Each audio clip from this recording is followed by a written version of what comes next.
This is Dan Schneider. On this Dan Schneider video interview, the subject is the horror film. I'll be speaking with two experts about its history and its import, and the show will begin in a moment.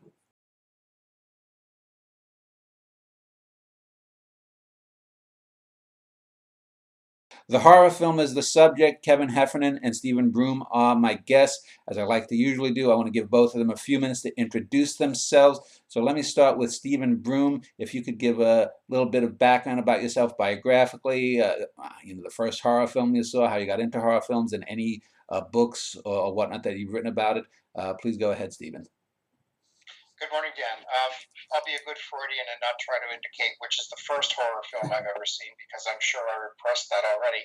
I am actually an English literature specialist, but being a horror fan throughout my life, I have worked a lot in horror films as well. I teach at the University of Western Ontario in the Department of English and Writing and Film, and I'm the managing editor of the journal Horror Studies, which is a multidisciplinary journal, but much of the work we publish is on the horror film. My work right now is dealing primarily with what I'm calling the counterfeit child, with evil and gothic and monstrous children, mostly but not exclusively in film. So one of the earliest horror films given my generation, given my age, that I saw was The Exorcist, and I remember being intensely jealous of my brother who was of age to get into the movie and I couldn't, so I had to sneak in. But I'm working on characters like Regan McNeil. I've just published an essay on the Village of the Damned. The Omen series fascinates me.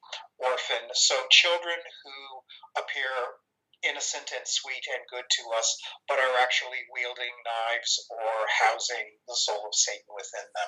That's my shtick. Well, before I go on to Kevin, let me just ask you about studying of a genre versus studying, say, film in general. Anything that's in a genre has to have, tick off 1, 2, 3 boxes to be considered part of that genre, whether it's sci-fi, romance, horror, or Western. Do you think that limits the form as an art form? Because if you have to have a slash, or you have to have a monster, or you have to have people screaming, running down the halls, that exaggerates or accentuates one particular aspect of reality or the human experience at the expense of others? Given the spaciousness of what we call the Gothic, and I'm not sure how you would want to read Gothic in relation to your show on horror film, but given the spaciousness with which we regard the term Gothic, I see, every possible computation of questions of incipient violent suspense or terror as opposed to horror, what's happening in the wings, what's happening on the sidelines. There don't need to be battle axes and knives or heads falling off for me to consider it something that I really want to think about in terms of current cultural anxiety. So genre is, as you say, a very slippery kind of term. But given that I primarily define myself as a gothicist, horror becomes one crucial part of what's a gothic sensibility for me. But what we typically think of as horror, by which I would say the presence of bodily violation in some ways, doesn't need to be there. Again, just to think about the Village of the Damned for a moment, pretty well everybody's body stays intact, or all the most important people in Village of the Damned. There isn't that kind of sense of horror of the same kind of thing that we'd see in what's now being called torture porn. But it's nevertheless, for me, a horrifying movie in a lot of ways.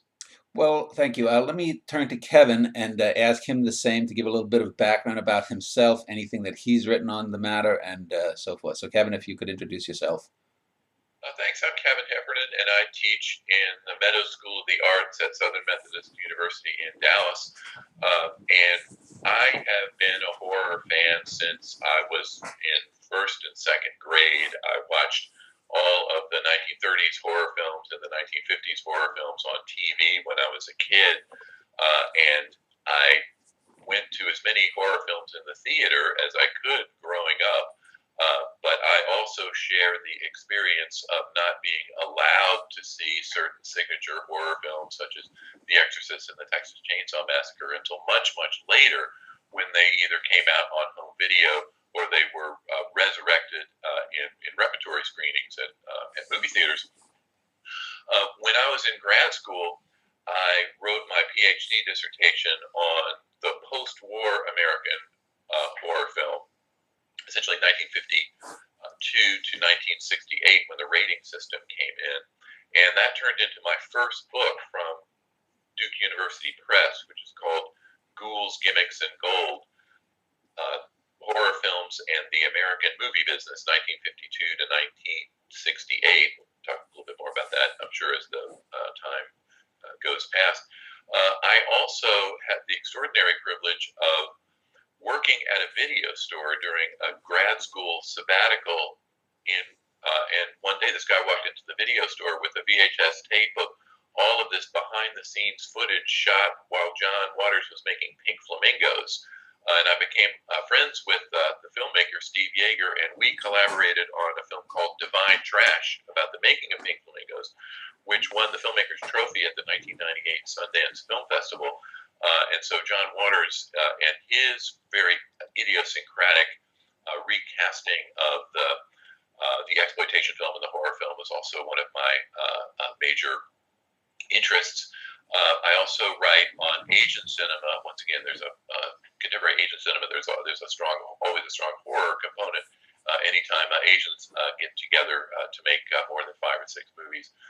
And my current book, which suddenly is not quite ready to be put to bed yet, is the working title is From Beavis and Butthead to Tea Party Nation: Dumb White Guy Politics and Culture in America. I thought about a month ago that this was going to be an elegy to and now I discover that it's au courant. I also have a couple of blogs. I've adored underground music and cult movies and stuff all my life, so I have a blog called The Crawling Eye, which I understand we'll get the URL out for that. And I have a second blog, 18 and over only, please, called Not and Gender, which is about gender and sexuality in the media. And this is where a lot of my stuff on pornographic cinema, particularly pornographic cinema of the 70s and the 80s, some of my work appears on the blog from that area. That's some of the stuff I'm up to. Can I take it you were a Paul Naschy fan if you were into Absolutely. I saw Frankenstein's Bloody Terror when it first came out in 1972. The first of the Naschy films that got a huge theatrical release here from Independent International, and I've loved his films all my life, or at least from the time I was 12 or so, and I've been astonished at how great they are now that they've come out on these gloriously restored Blu-rays and DVDs, that we were always getting these truncated versions of these very intelligent, thoughtful films.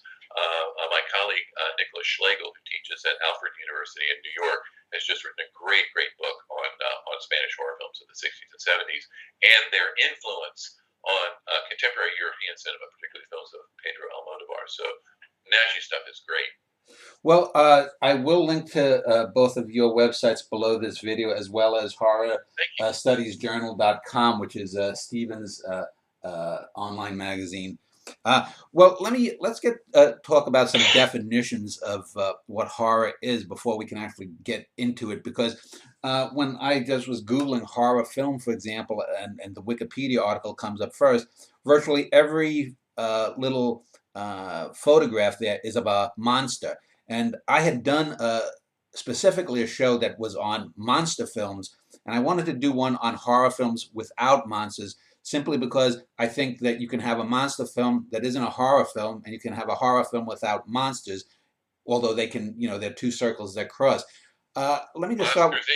Let me just start with Stephen for 1 second, because you had said the difference between terror and horror. What is your definitional difference between terror and horror? My definitional difference, I'll actually steal from one of the earliest Gothic novelists, Anne Radcliffe, who argued that terror is the emotion or the affect that kind of pulls us forward, pulls us out into the world, puts us on high alert for what may be happening around us, while at the same time nothing specific and threatening is in the shot or in the screen or sort of on stage that you can see. Whereas for her, horror is that more immediate, visceral, even body contact phenomenon in which one recoils, one goes back. If terror takes us out into the world, horror pulls us back into a defensive mechanism of, ooh, don't show me that, ooh, I don't want to see that, ooh, make this go away. So terror heightens our senses. Horror dulls them in a certain way by making us protect ourselves and move in. In terms of an aesthetic or something we might see on film, I think those moments in which the famous final girl is walking across the dark lit park and there's scary music, but there's nothing in the screen other than a young woman walking across a park. That can be terror. We're all waiting to see what's going to happen. Whereas when the man wielding the axe jumps out and starts swinging, and we get the close up of the tool going into the flesh, that's horror. That's the moment where we all want to protect ourselves and make this go away. Well, let me just pick up on that, because a lot of people I know, when slasher films, I guess you could say Halloween maybe was the first slasher film, and throughout the 80s you had like things like Prom Night and whatnot. Is that really, do you think, horror, or is that just sort of like, oh, shock? I mean, if there's a difference between horror and terror, once you get over that shock, and whether it's a guy in a mask or it's a deranged teenager, horny teenager, there isn't anything really deeply existential to me. When I think of horror, it's something more existential. Am I missing something? Okay. Well, the language you're using makes me think of trauma, about which I was reading this morning, and the way in which certain kinds of traumatic film or certain kinds of horror film may force us to readjust our whole way of seeing the world, our whole sense of the logic of the universe. Terror, I think, often allows us to retreat at the end to a safer space. Terror is what has happened to the person who survives. Mm-hmm. Horror may be what has happened to the person either who gets killed or whose world is so radically readjusted after the experience of what he or she has gone through, mm-hmm. that, if you're wondering about something like the existential quality of this, that horror would be that which destroys the possibility of living in the world comfortably anymore, as opposed to a third category, and here I'm thinking of Stephen King, where he says, I try for terror, when I can't achieve that, I go for horror, and when that doesn't work, I go for the gross out. And I think the gross out is often what happens in the slasher or the torture porn, where it's not as if you want to hide, you just want to say, gross, for God's sake, stop it. Which, again, is a kind of, I think, self-protective mechanism, because whatever's happening to such excess on the screen, we can disassociate ourselves from and say, this is a film technique. This is nothing about really living in the world. Kevin, what are your thoughts on horror, shock, and terror? Well, some critics and theorists, most famously Noel Carroll in his book on the philosophy of horror, says you really kind of can't have legit horror without some sort of monster. In other words, the cultural revulsion that we experience in the presence of some sort of category error, some sort of some sort of confusion between categories and experiences that our culture prefers to keep distinct, such as a hairy animal with tentacles, which is a taxonomic category error. He claims that's really the key to horror in its specificity. And some people have argued with that. He was on my PhD committee, so I chose to write around that. We can talk about that in a couple of minutes.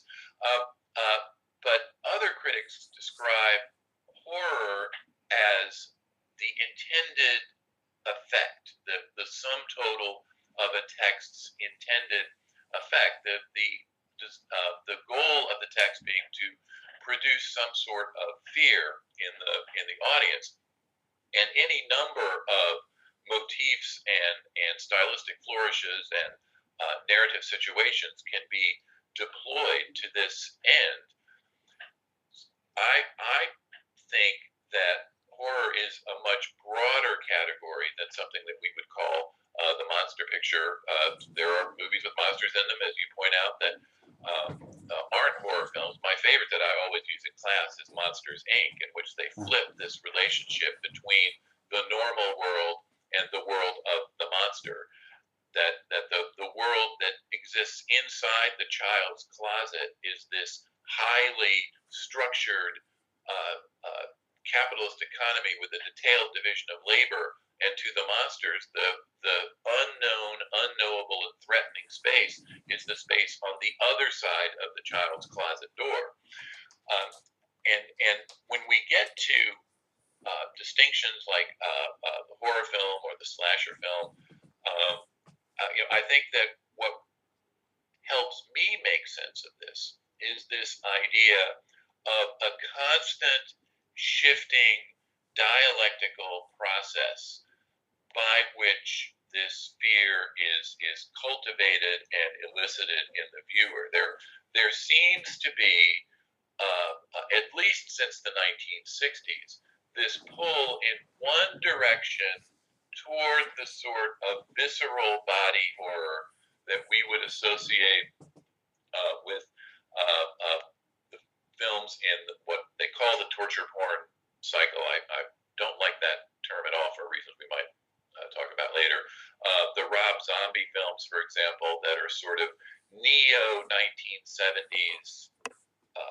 They're a pastiche of these regionally produced local films that used body horror in the absence of stars or other kinds of high production values. That's one pull. There's also the countervailing pull that we associate, at least critics initially associated with the Val Lewton RKO films of the 1940s, such as Cat People and I Walked with a Zombie. And my favorite, The 10th Victim, which not a lot of people know, that's actually my favorite one.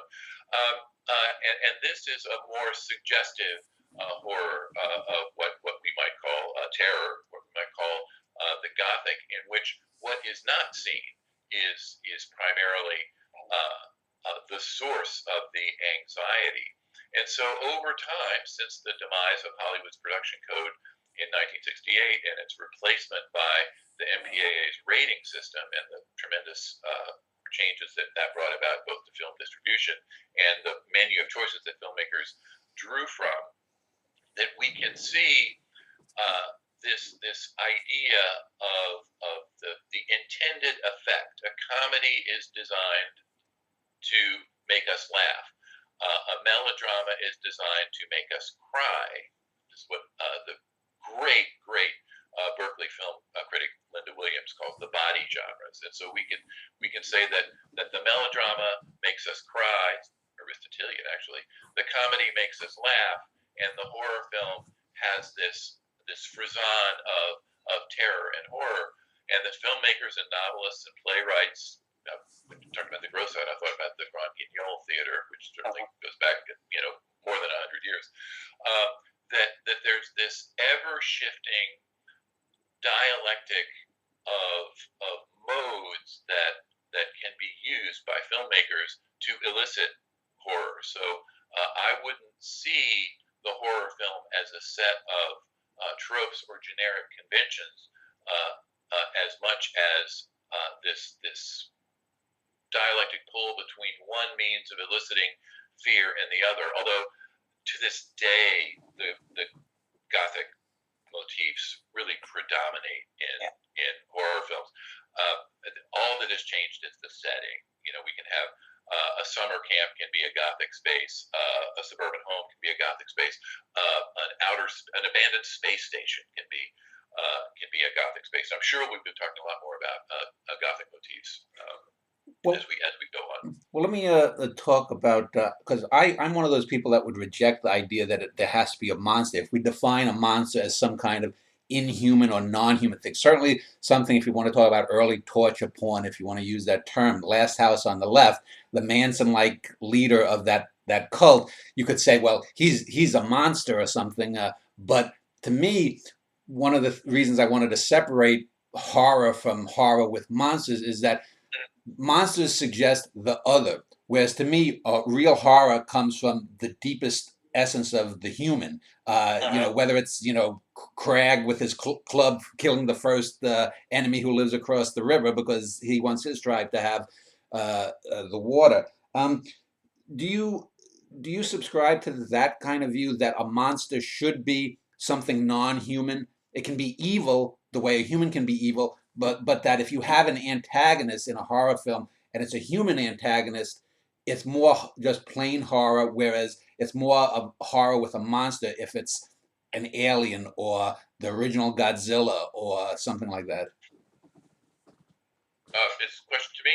Either one, whoever wants to jump in, Okay, go first. do you want to go first? I've been talking a long time. Sorry? Go ahead, Would you like Stephen. to go first? I've been yammering for some time. Well, as we're talking about this, I'm thinking about the way in which a lot of people would take a movie like Jaws as a horror film. Mhm. And, arguably there's no monster per se there. There is a being in the natural world that's non-human, and that causes a lot of death, but that still allows the film to be called horror. I was on a PhD thesis defense here a couple years ago, in which a guy used Jaws and The Exorcist as similar case studies for talking about the psychology of people's reactions. This is by way of saying I think that, for me, the most horrifying and effective film is one in which a human being becomes subject to such internal psychological strain that he or she becomes monstrous throughout the trajectory of the film. And I think this is what Kevin was talking about in quoting Noel Carroll about, that there has to be something out of order in the recognizable for its basic definition of the uncanny. But thinking about a Jack Torrance in The Shining, or even Anthony Perkins in Psycho, in which we see a recognizable human being that then becomes internally so grotesque as to be horrifying, that for me is a lot more effective than Godzilla's tentacles, the stuff Lovecraft gave us, which I have to say I have an allergic reaction to, but please take it away. I think those humans gone grotesque to the point of becoming monstrous yet still encased in human bodies, that for me is the most effective genre of horror, because it still speaks to my ability to imagine myself into that position. If a hairy thing with tentacles comes out of a spaceship, I think, oh, now, what's the technology that made that able to happen, as opposed to, oh my God, what is this saying about the propensity in human beings to become monstrous? Kevin? Well, Noel Carroll would argue that the monster horror film gives us a double whammy, this two layers of threat. One is the narrative threat, the threat to human integrity, the threat to human individuality and consciousness, that we would broadly talk about in the process that you're describing. But it lays on top of that an unclean category error of cultural or taxonomic or hygiene things that we prefer to keep distinctive. And so what he describes as the true horror film deploys all of the things that you might be talking about, and puts on top of it this deeply unclean cultural anxiety that we would see, for example, with someone with their organs on the outside, or someone, a creature who replicates itself through the exchange of blood in the mouth, things like that. One of the great category errors that we frequently see in horror films is the conflation of sexuality and death, which is something that we're going to be talking about a lot over the next couple of hours, I imagine. And so that's the sort of ultimate vision of the horror film that he puts forward. I think that when we look at these human monsters that we're talking about, they are often given powers that we would associate with a non-human creature. In other words, they appear to be omnipresent. They're ubiquitous. They're omniscient. They can anticipate what someone is going to do. They see everything.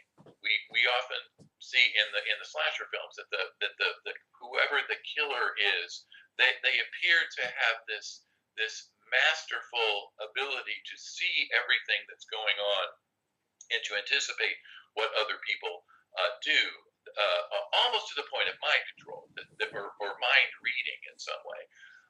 So these distinctions between a horror film with a monster and a horror film without a monster might not be as hard and fast as people would initially suspect. But I think a lot of these human monsters are given these characteristics. And Norman Bates coming out, the film Psycho coming out at the high watermark of post-war gender anxiety, in which the Cold War conflation of communism and homosexuality, this idea that the real threat to our basic social institutions is as much from unconventional sexual desire and gender expression. A huge part of the horrific kick at the end of the film is the simultaneous revelation that the mother is dead and is a withering corpse, and that Norman runs in horribly unconvincing rural drag. Those moments occur within 2 seconds of each other, and Norman is a category error. He is simultaneously male and female.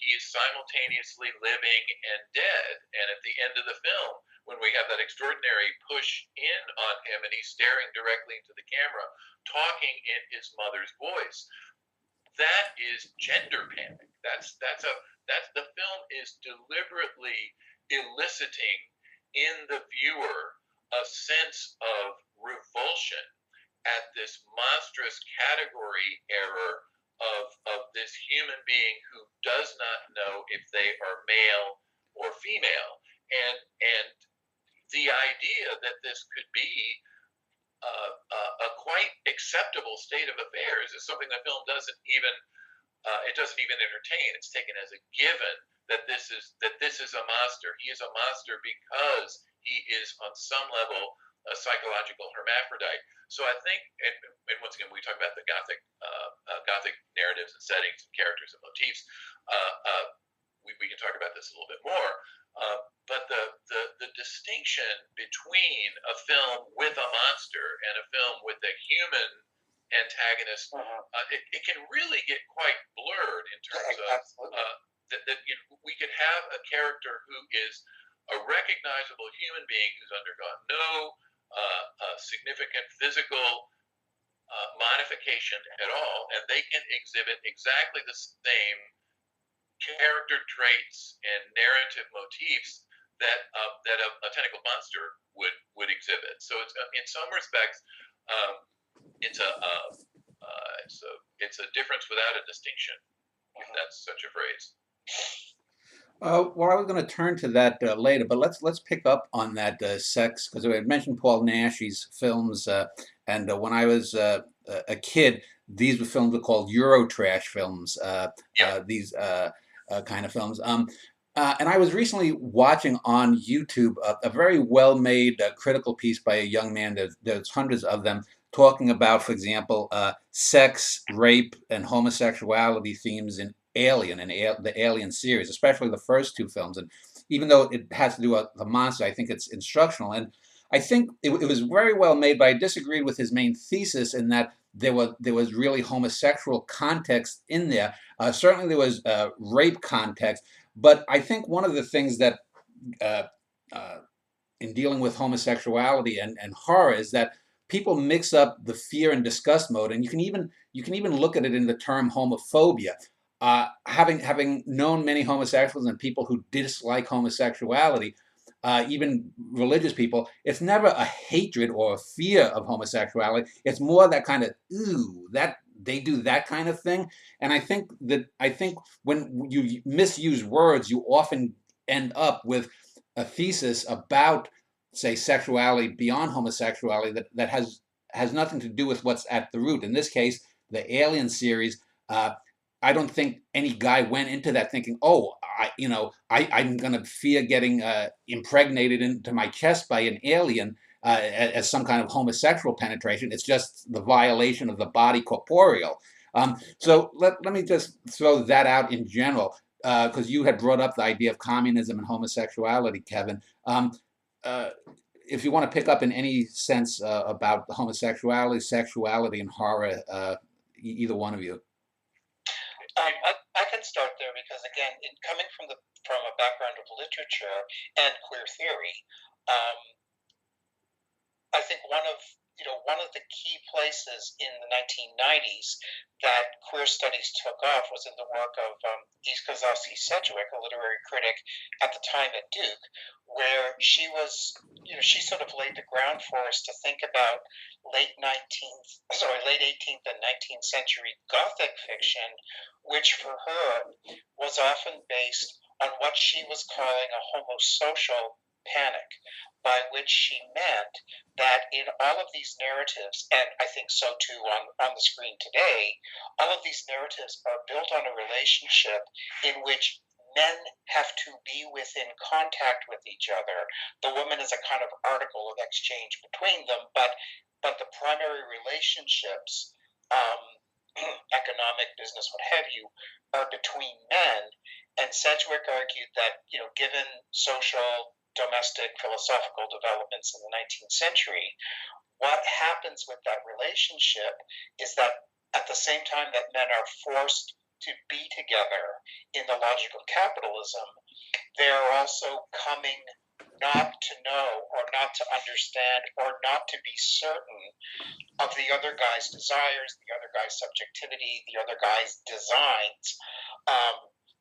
So that what she calls the Gothic, that's one of the standard tropes of the Gothic that I think we can still see in horror films today, is that staging of one man feeling, let's say, penetrated by the other, not necessarily physically, but psychologically, the one who knows too much about the other. And so for her, straight masculine culture's paranoia about what the other may suggest, especially if the other is a male, and the kind of risk to bodily integrity, as you put it, so that a narrative like Frankenstein, Victor's greatest wish at the beginning of that novel is that he has a true male friend who understands him completely. Well, sweetheart, that's what you got, because when you created the creature, you got a man, you got a male figure who knows where you are, who hears what you say, who understands your sexual life, and who is ultimately penetrating you throughout this narrative. That's what makes it so terrifying. So I think, when we think about homosexual panic in contemporary film, it has as much to do with that long history of what men fear about other men's proximity to them. Go ahead. Well, I mean, when I show Dracula, the 1931 Dracula, to my students, they're often astonished that people ever found it frightening, and we tease out some of that a little bit. And I have always thought that the true horror in the film was Renfield's thrall to Dracula. That the romantic triangle between Dracula and Mina and Jonathan is almost a filigree. It's almost an accent piece to what the film really presents as its true horror. That once Renfield dies, the film has about 2 minutes to go, and then when Van Helsing spikes Dracula, Mina has this visible orgasm. There's no way. I've never seen anyone write about this. That they say Mina feels Dracula's pain. And so when Edward Van Sloan reaches up and his hand comes down, they couldn't show the spiking, and we hear the spike and then Dracula's pained moan from off screen. Mina clutches her chest, and to me, it's totally obvious that she is experiencing the pleasure of Dracula's penetration, and that the whole film is really about the very panic that you're describing, Stephen. That Renfield shows up as this toadying middle class businessman who would demean himself to whatever degree is necessary to successfully execute this transaction on the part of his employers, with this clearly, at best, insane, eccentric Romanian aristocrat. So I think this idea of a gendered panic is certainly at the heart of the Gothic films, and I think one of the reasons that one of the things that make all horror films so fascinating to me is the degree to which they work through this gender panic and this binary opposition between male and female, and the confusion of it in different ways. Remember, in Alien, the creature is on screen doing its thing for what, 4.5 minutes out of the 2-hour running time, maybe? Yeah. 5 minutes at the most. And the rest of the film is about the internecine struggles of the crew members, all of which are highly gendered. Ash, the robot, is portrayed as your classic middle-aged, overeducated, cerebral queen. I mean, he's precious. He's cold. In all of these homophobic cultural stereotypes about how older gay men who have not been forced to raise children, just what sort of psychological characteristics would they have? They're cold, they're sociopathic, they're manipulative, and even though the Alien purports to be this sort of feminist film about Ripley's empowerment, we can see in all of the interactions of the crew this sense of a highly gendered antagonism, this panic about power and authority and the ability to see, when Dallas, the commander, is going through the ducts, which is a very sort of amniotic image there, and we see the grid where the monster is getting closer to to him.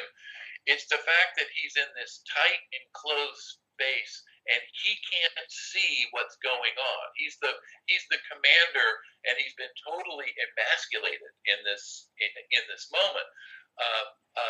That really, Alien is obsessed with this idea of gender fluidity and the panic that is attendant upon them, and of course, the alien creature itself, implicitly in the first one, but highly explicitly in the second one, is either female or hermaphrodite of some way. And in the second Alien film, which has all of those service comedy elements with this group of soldiers, the failed machismo of these individual members of the squadron is a huge part of what drives the narrative in that first 40 minutes of the film. And Alien it's a classic Gothic story. It's about a woman who is a new arrival to this space who explores unseen spaces in this strange architecture to find out what is going on, and the Ash becomes the sort of Laurence Olivier, Michael Redgrave, guy who she's sort of enthralled to, who may or may not be in possession of some terrible secret that can only be solved through the exploration of the physical space. And this is what Stephen talked about, terror, about this idea of, what lurks behind the door. I've just found this secret passage. Well, that's never a good sign. Right. And the exploration of the space by the female protagonist is the classic Gothic motif. But isn't there also a confusion of who the monster is? Because Ash is really the monster. If we look at Alien without looking at the sequels, the alien in just Alien, the first film, is portrayed more like Moby Dick, as sort of just a force of nature that's just out there that they stumble upon. It's only Ash who, as sort of the Ahab character in that piece, knows the real truth. And he even says at some point to the crew, "You're expendable." He is so inhuman that he doesn't care about the crew. Whereas the alien is just, at least in that film, I mean, I think some of the later films really screw up with, looking back at the first one. But just the first film alone, the alien is just a thing doing its thing. So isn't there some confusion about really who or what is the monster in that film? Well, most horror films have that element in it. Most horror films have some sort of gradation between the world of the normal and the monster, that there's a protagonist who we're to recognize as fully human, one of us, and then if there's a monster in there, there's a monster with tentacles or hair or whatever you call it, and then there's some figure that stands somewhere in between. In some cases, this can be a helper or donor figure, such as the police inspector in the original Phantom of the Opera, who's, for the first half of the film, we're led to believe that he is the Phantom.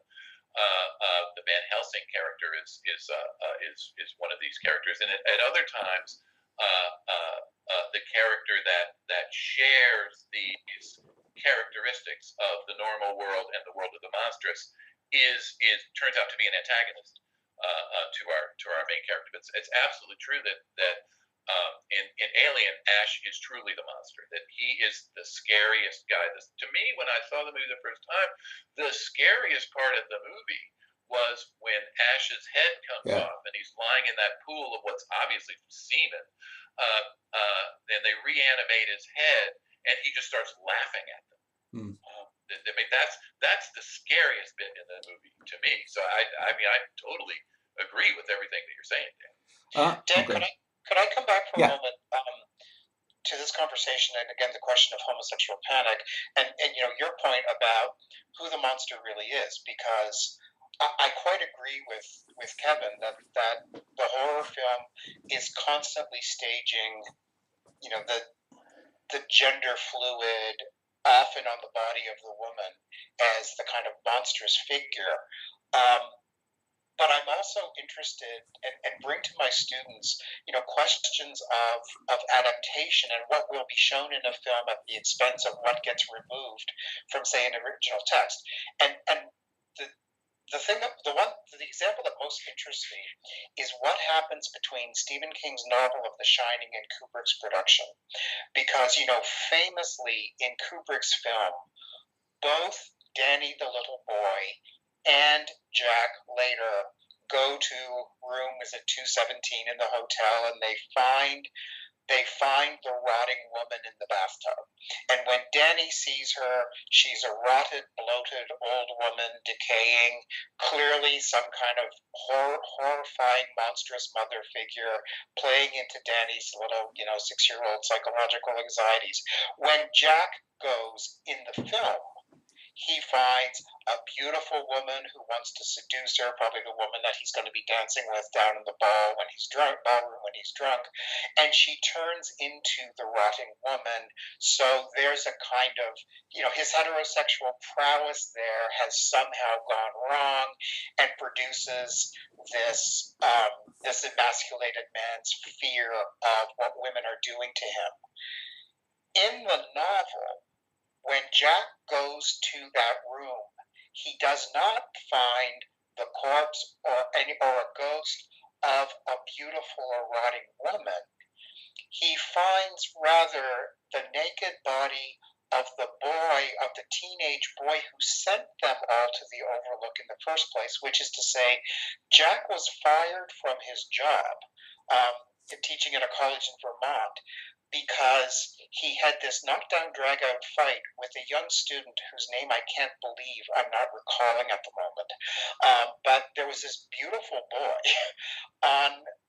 in his debating team that he clearly felt both erotically drawn to and outdone by, because this guy could score so easily with the chicks.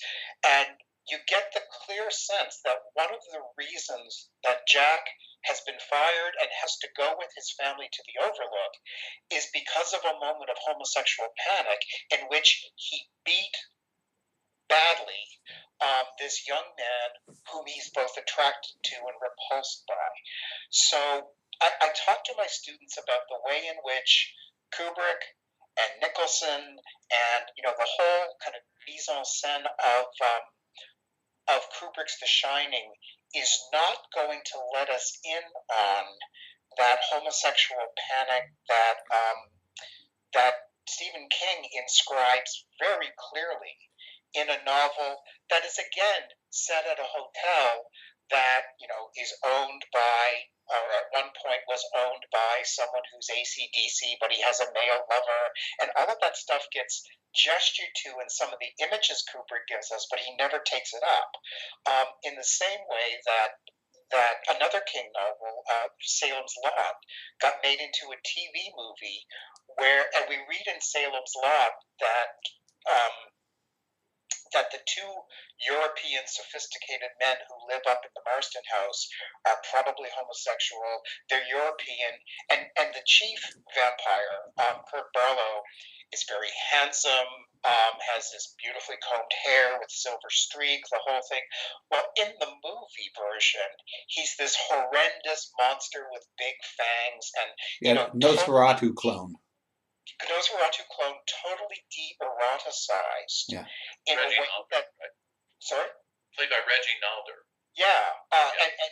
And presented for visual culture, and this is what interests me really, presented for visual culture, for the movies or TV, as writing out the very homoeroticism that readers of Stephen King's novels know is there. So one of the questions about, representation and homoeroticism in horror for the film is why, given as you've already said, Kevin, given the boundaries we're willing to blur, and given the boundaries we're willing to read about blurring, why is Hollywood, or why has it so often stayed away from that particular kind of panic for the silver screen? Well, let me just turn that one way sideways, because I was just thinking, is really the homosexual panic that you describe whether one agrees or not. Is that really more of a fear of emasculation? And I ask this because we mentioned Last House on the Left, and towards the end of that film, it's a female that bites off the penis of one of the invaders of the house. We don't see it, obviously, of course, but it's strongly implied, and that kills him. And that, I think, as far as I know, even though we may not consider it a mainstream film, but I guess you could say it's the first sort of mainstream horror depiction of that particular idea, because every man has had some kind of a dream like that at some point or another.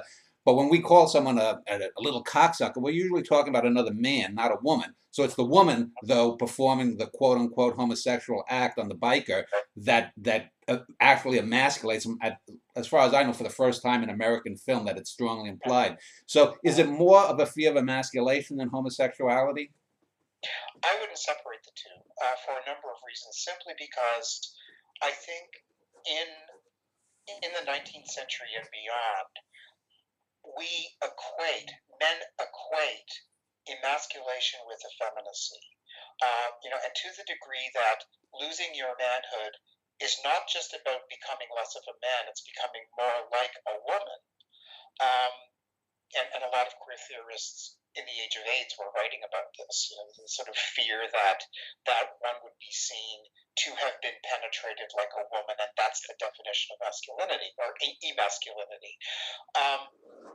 The other point about that, and I think Sedgwick, whom I mentioned earlier, makes this point, is that the evil woman who castrates is then very easy to put back in a history of misogyny. That we have seen castrating bitches back into antiquity. This is yet another one. Whether it's Annie Wilkes in Misery or the biter in The Last House on the Left. To stage male jockeying for masculine power and the possibilities of effeminacy, takes, okay, I get my definition of my masculinity from not just women against whom I identify myself, but men that I identify with.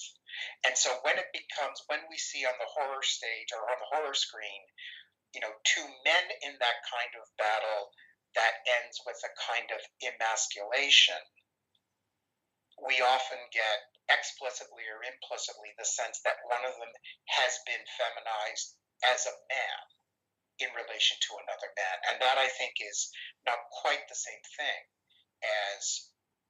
as being put down by a woman because she hasn't known her proper place in the logic of patriarchy. Kevin? Dracula is the exact dynamic that you describe. Dracula is initially portrayed as this hyper masculine figure who's polygamous. He has 3 wives who are also bats. So there's necrophilia and zoophilia and all this other stuff that we see in the first part of the film. Interestingly enough, in the Spanish version of Dracula, it was shot simultaneously in 1931 at Universal at the same time in the evenings when the Bela Lugosi film was being shot. Renfield is vampirized by the 3 wives, and in the Todd Browning version, Dracula shoos them away so he can do it himself. And so there's this idea of Mina as this object of exchange between the 2 women, and that Mina is doubled with Renfield. Renfield is truly monstrous because he is this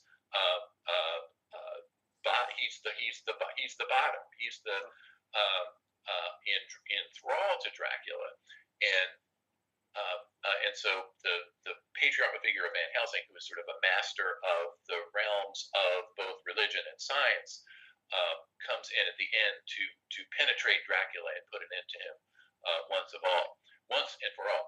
Just a real quick note on Last House on the Left.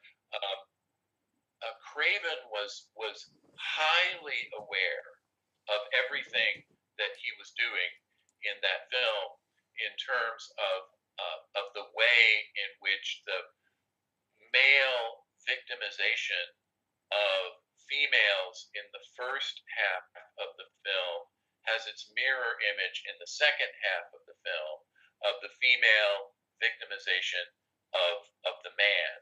So I think that we could probably look at that castration scene from a functional as well as a symptomatic perspective. That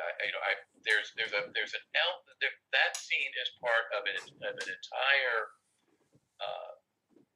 arc of the film in which we move from these characters being portrayed as psychopaths completely out of control of themselves to the moment that the daughter dies, and they have this moment of uncomfortable emptiness where the murderers just kind of look at each other and say, well, why did we do that?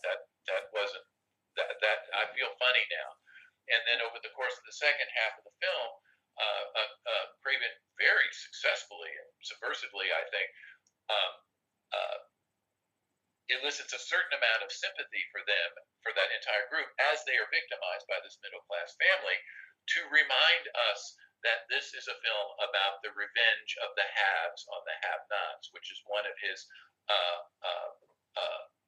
stated reasons for making the film.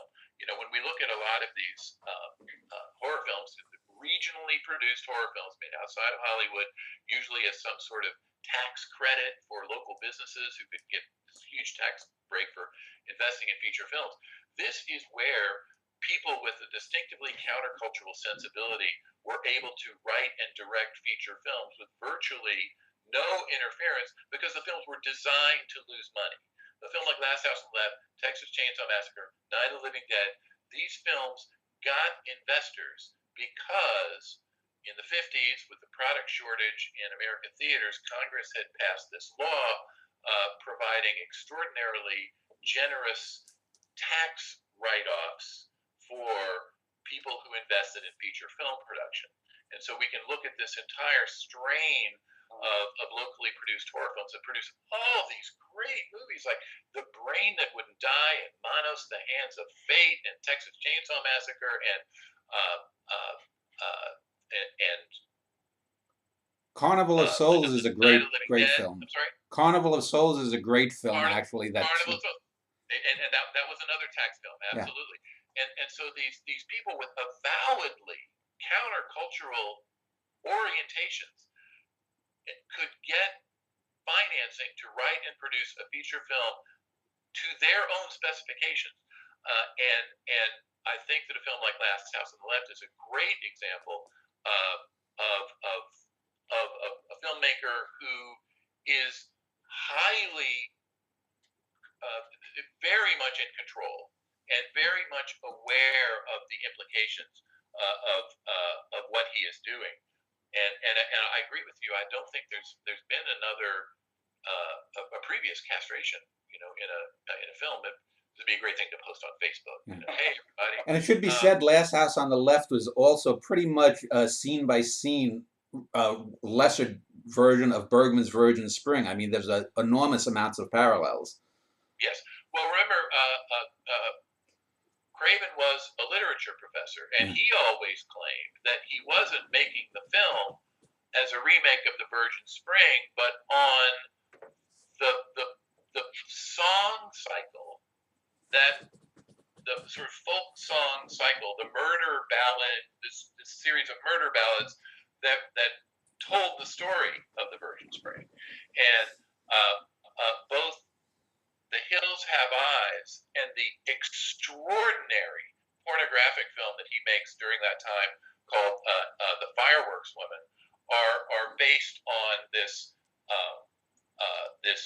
murder ballad about a brother and sister who were in an incestuous relationship. So, you know, he's going back even further than The Virgin Spring. He's going back to this folk tradition of morbidity and horror and terror in popular song and what we might call, you know, popular poetry literature. Well, I want to end this segment with talking about sex and death. And in the next segment, I want to talk about some of the landmark horror films, sort of chronologically from the beginning.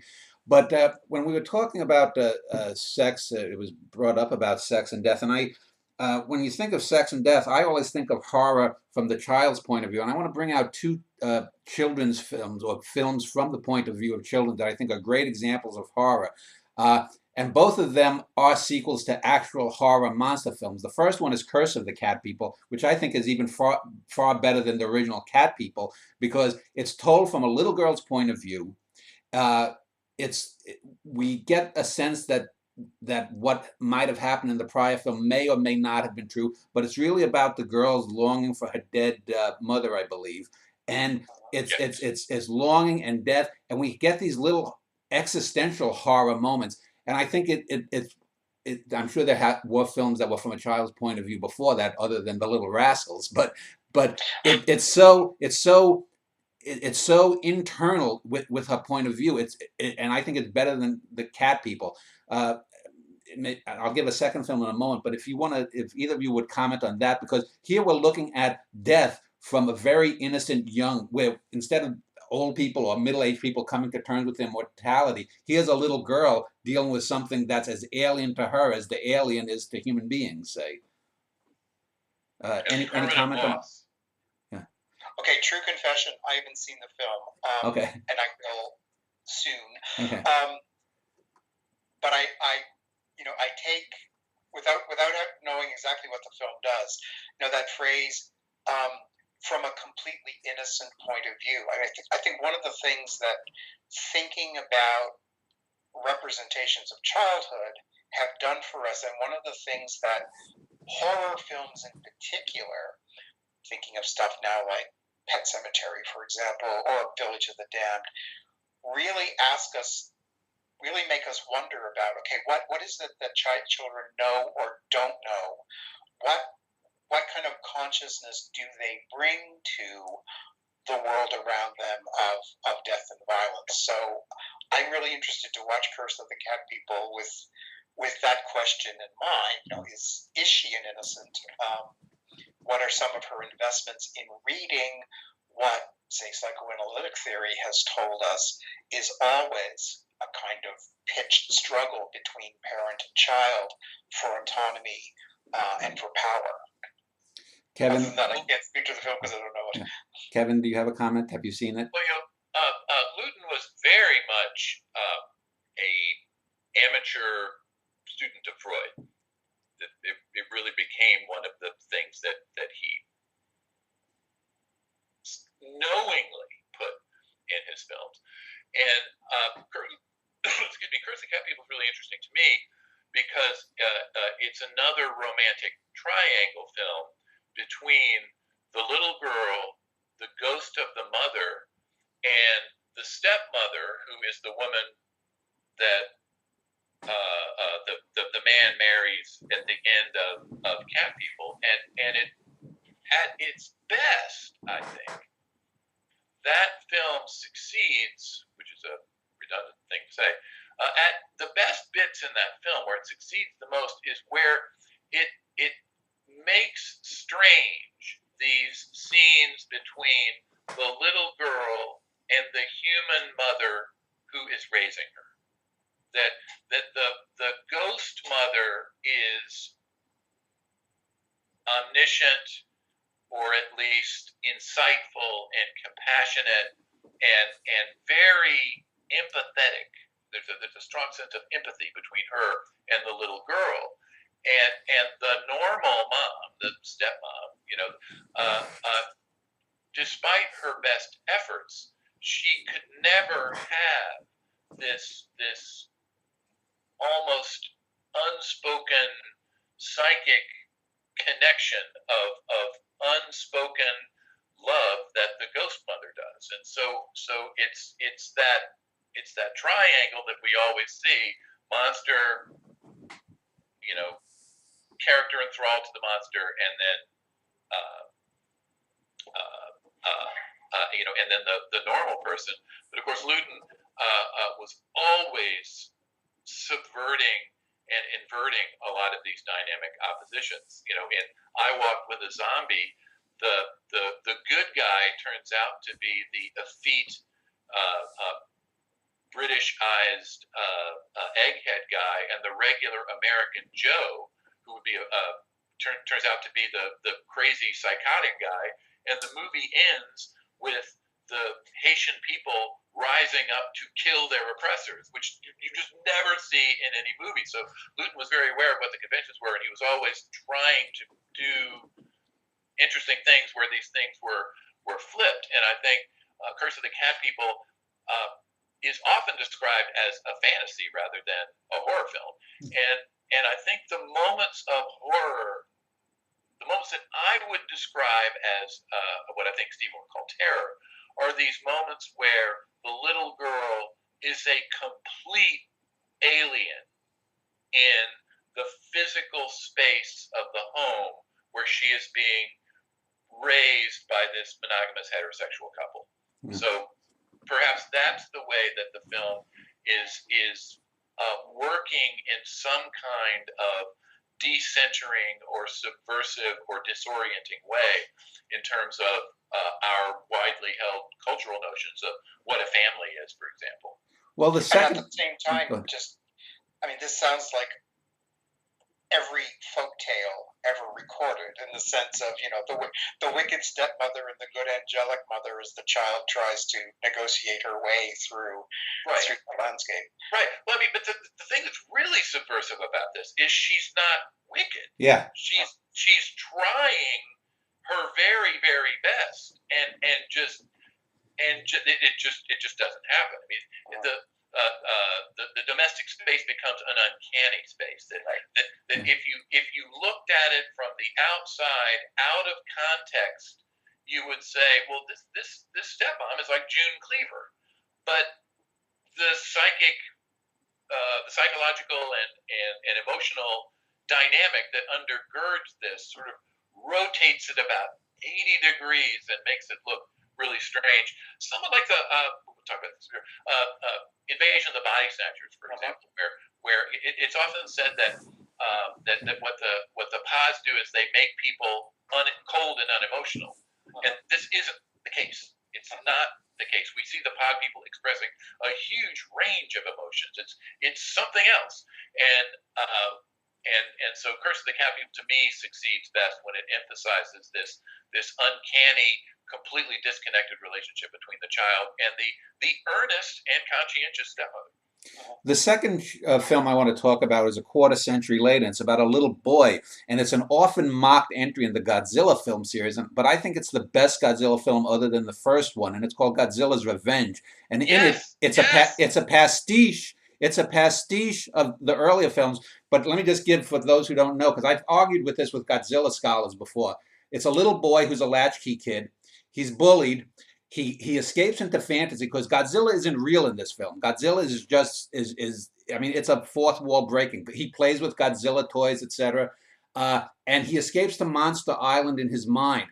And he's so there are the bad bullies. He encounters gangsters.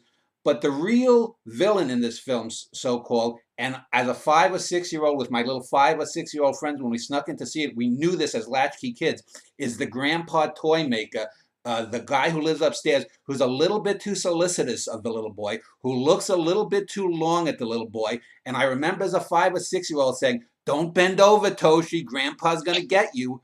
And speaking of the homosexual stuff, the interesting thing is, and I've written about this, I've said this is a terrific little film, but the horror comes from the fact that the little boy is estranged from his parents, and especially his locomotive driving dad, and that makes him vulnerable to what could be the depredations of this older single bachelor who looks a little bit too long and who looks kind of creepily at the boy.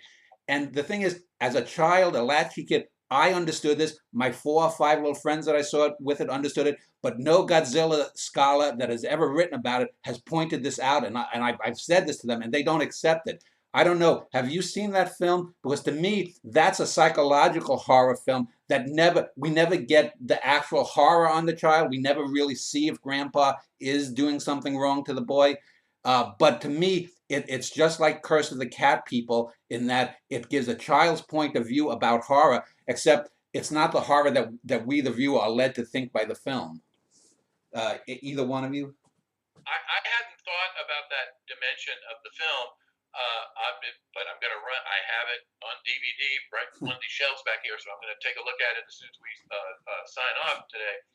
I always thought that was one of the most imaginative Yes. of the Godzilla films, and the portrayal of the blasted, dead heath that is his family, the place where he lives, is extraordinarily evocative, and the Monster Island is portrayed as this sort of verdant pastoral utopia, and he becomes friends with Godzilla's son, who's learning how to shoot fire, and he can only do smoke rings and stuff like that. Yeah, it's very, very imaginative. That as the Godzilla films went along, the role of the child becomes increasingly important, because Godzilla, like Alien and Night of the Living Dead, the monsters are kind of a plot device. The movie is really all about the relationships of the human beings. Yeah. Both in some cases in this sort of microcosm of a family, and in some cases in a more overtly, obviously political context, where we're talking about an entire nation state, or in movies like Monster Zero, interplanetary governments, and their struggles. But yes, that's always been one of my favorite Godzilla films, and I'm gonna run back and watch it, like I said, just immediately this afternoon as soon as we're done. Have you any comments, Steve? Again, I haven't seen it. You guys are really giving me my homework, which is great, and the holidays are coming up. You read too many books. You got to watch more movies. I know. Well, no, I'm writing too many memos, marking too many papers. One of the things that this just cues for me, though, and I'm really interested to go back to some earlier films. This was what, 50s? 1968. It came out. 71 into America. Okay. Because just thinking of the work of a scholar like James Kincaid, whose book Erotic Innocence argues that now Western culture, or at least North American, well, he means American culture, is so built around the kind of voyeurism that adults have in regard to children, and how that is both built into our sentimental culture, the child always being held up as the object of beauty, but also built into our narratives of child abuse and pedophilia. And that Kincaid argues that we have had to create the monstrous Gothic figure of the pedophile as a kind of safe repository for what's built into our culture about childhood and voyeurism. And just thinking about what you're describing as the adult who looks too long and too longingly at the boy, I think as we're moving forward in the new millennium, each film or TV series I watch, I wait, and I'm never disappointed for the child in peril. Like everything now seems to be built around a child who is somehow in danger, from which all of the narrative elements spin. Yeah. And obviously something like The Exorcist became the touchstone for the child in peril, who is supposedly saved at the end, although critics argue, has Regan really forgotten everything that she's supposed to have forgotten to be the healthy child afterward, and what does it mean to forget? But the way in which the child is both sexualized and then punished for his or her sexualization. I don't know if you know the 2006 film Orphan, in which Isabella Fuhrman plays this fabulous 10-year-old girl who gets adopted by a family, Vera Farmiga, who is, of course, our newest scream queen, and her husband, played by Peter Skarsgård. She is adopted into a family because she's, at this orphanage, and sorry for the spoiling, but as it turns out, we find that she's not a 10-year-old child at all. She's a 33-year-old psychotic killer with a hyperpituitary problem that makes her look young. But the whole film is about tracing for us her sexual knowledge, for which in the end she must die. And what you're talking about with the Godzilla film, and that sense of looking too long at the child, I think becomes a fascinating problem for so many horror films now, which are being set up precisely to do that. We all wanted a good long look at Rosemary's Baby, which we didn't get. Yeah. We just got the prescription. But now, films, even through The Omen and that whole series, let's look long and hard at the beauty / evil of these children, and let those fantasies spin out from there. Yeah, I know. And the idea that one of the Godzilla scholars said that, well, Ishiro Honda, the director, he didn't intend that. I said I perfectly accept that he had no idea that the old man was looking a little bit too long, just a bump, as one of those bada bum, Catskill Mountain comics, just a bump too long. But that doesn't mean that it's not there. And as I said, as a 5 or 6 year old latchkey kid myself, me and my pals immediately saw this, and we're making jokes about it. But anyway, go, Kevin. A final thought before we go to the next segment. Sure. I was just going to say that part of the process that Stephen is describing is the complete excision of any kind of inner erotic life that children might have, and this is particularly pernicious in America with the lack of comprehensive sex education. That there's this idea that children are this is an area of their lives that can not possibly have any relevance to them, and if it does, it surely will be destructive. And I can count on one hand, possibly one finger, films that explore the intersexual lives of children. The best one I can think of is Todd Haynes' Dottie Gets Spanked, which is about this little boy in the '60s who has this fascination with a character that's obviously supposed to be Lucille Ball, and it's about his growing awareness of his desire and his need to keep it secret. The movie ends at the moment where he realizes that this part of himself is something he has to keep hidden. And so I certainly think that the figure of the demon child, one of my favorite motifs. I think it's clearly bound up in all of this. So the one last thing I'd like to say before we end the segment is give a shout out to a wonderful book. Harry Benshaw wrote a book called Monsters in the Closet: Homosexuality and the Horror Film, and it's a historical account of the horror film from essentially the 1930s up to the present day, which at that point was the early aughts. And he really draws out a lot of very suggestive parallels between a particular period in American cinema, a particular period's stereotypical view of the characteristics and behavior of male homosexuals almost always correlates in a rather remarkable and predictable way to that era's portrayal of monstrosity in the horror film.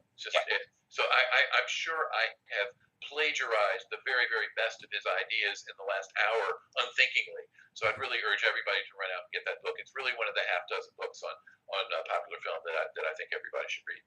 Well, let's end this segment. In the next segment, I want to sort of touch on some of the most chronologically important horror films, and we'll do that in a moment.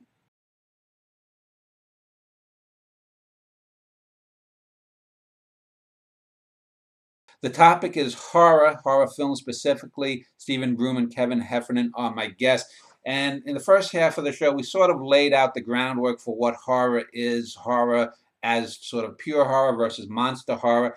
Now I want to sort of touch sort of chronologically some of the landmark works in cinema. And since I want to avoid, say, monster films purely, although we can mention some, is something like, say, the German film The Cabinet of Dr. Caligari, would that be maybe the best early example of a horror film, either one of you? You want me to go with it? Yeah, go ahead. Okay. Well, there's a great book by David J. Stahl called The Monster Show, where he traces out some of the motifs that people have talked about, being part of horror films from the the 60s or so, when books about movies became really popular and publishers started printing a lot of them. And he talks about the German films of the 20s and the Lon Chaney films of the 1920s as having many of the motifs that we would clearly say are part of horror film conventions. And of course we know that filmmakers such as Todd Browning, who directed Dracula, and James Whale, who directed Frankenstein, and Karl Freund, who directed The Mummy and Mad Love and stuff, was actually a German cinematographer during the 1920s. Whale and Browning studied the German films of the 1920s. Hitchcock went to UFA, the German film studio, to apprentice for Murnau in the 1920s. When he came back and made Blackmail, suddenly all of his movies looked German. So clearly, the German films of the 20s, we can call Cabinet of Dr. Caligari a film from the 20s, I think, even though it was made in 1919, that these motifs are actually present there, and we can talk about the motifs being the motifs are present there, and we can see that those motifs were deliberately added in later to Hollywood's first cycle of what we would call horror films of 31, 32, and 33.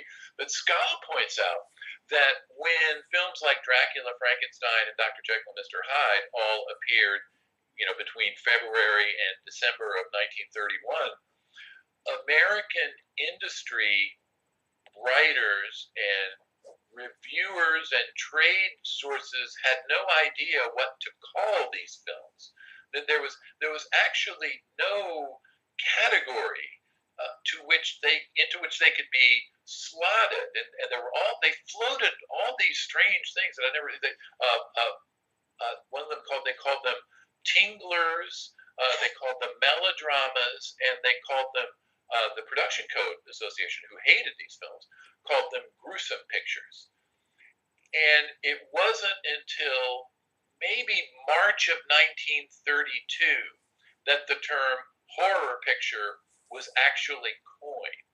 So that Scala argues that although these motifs certainly pre-existed this cycle of films, the idea that these earlier films somehow had some constitutive elements in common that could be pointed to as unifying them in a genre, it basically didn't exist until 32 or 33. So what's fascinating to me about some of the German films and some of the Chaney films is we would look at them today and say, now that's clearly a horror film, and it's very likely that the reading strategies and the evaluative criteria that reviewers brought to these movies is fundamentally, it's totally different. That they really don't talk about these movies in that way, and that's really enriched my engagement with these films as I've gone back to see them. But Cabinet of Dr. Caligari has all of the elements of the horror film. It has the successive diminishing spaces from the fairground to the tent, to the back of the tent, to the upright coffin where Cesare is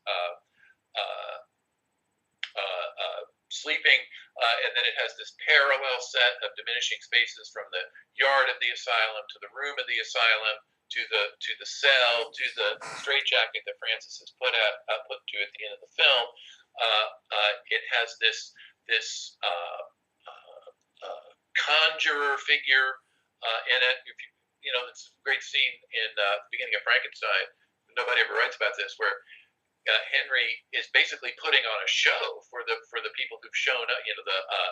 His fiance, his rival, and his professor. Right, all these people who threaten his work, and he sits them down and he narrates everything that's going on.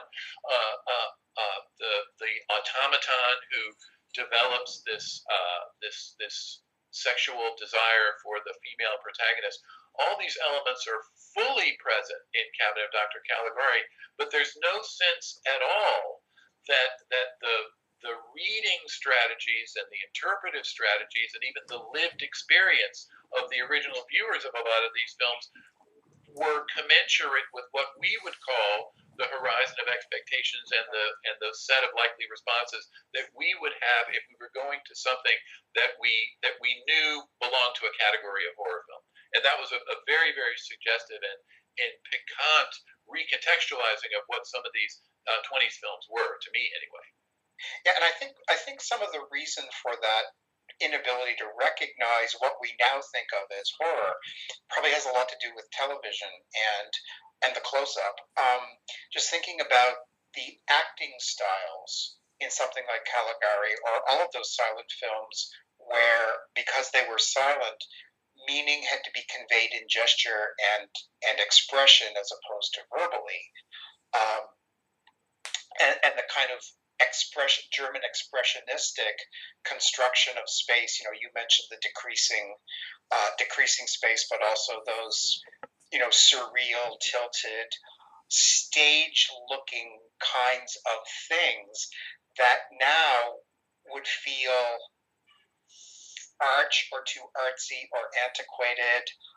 So, when you asked the question, and as Kevin was thinking, I was thinking about the aesthetic of some of those early German expressionist horror films as in some ways the road not taken, given that if those films primarily look like something one would have seen on a proscenium stage, as opposed to what we're now used to in television and the close-up and digital media, which allows us to zoom in even closer, where meaning can be conveyed with a subtle eyebrow lift, as opposed to the great kind of almost dance-like move. It does feel very different. And I was watching the other night, you probably have seen Glazer's Under the Skin, which is, as a horror film, has a lot, is mostly set within the very realistic city streets, urban spaces that have come to constitute a very familiar backdrop for horror.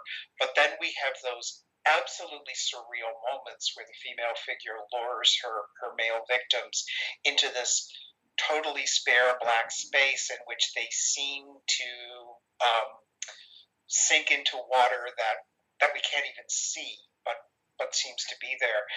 Just a way, again, that something like Caligari and some of those other visually exploratory films, even perhaps Metropolis, give us a backdrop that is visually fascinating, but so much less familiar now, given the way in which television has configured a certain kind of realism that the horror film generally uses. Well, I think that Caligari was rejecting norms of acting that had been in place since at least 1914. If we look at some of the Griffith biograph shorts, my students don't notice these very, very important but subtle nonverbal tics that advance the narrative. And so Caligari, in its stylized acting, was already a deliberate violation of these norms of understated psychological realism that by about 1915 the things like Moving Picture World and other trade sources were talking about acting, and they would say that a film like Caligari is already in deliberate and self-conscious violation of acting norms at the time. Those broad theatrical gestures, the idea of a character acting as though the actor themselves is under a form of hypnosis, which is one of the things I think is particularly effective in the portrayal of the acting of the female lead in the film.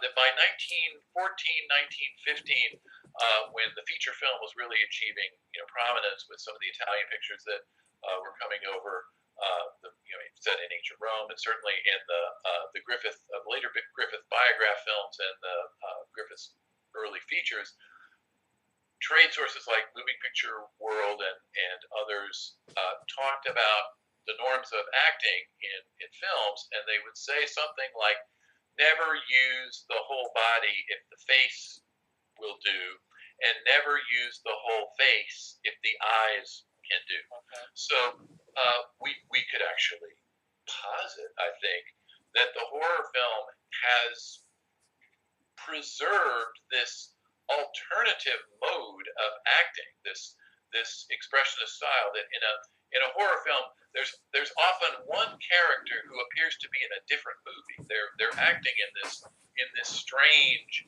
way, that Hannibal Lecter does not inhabit the same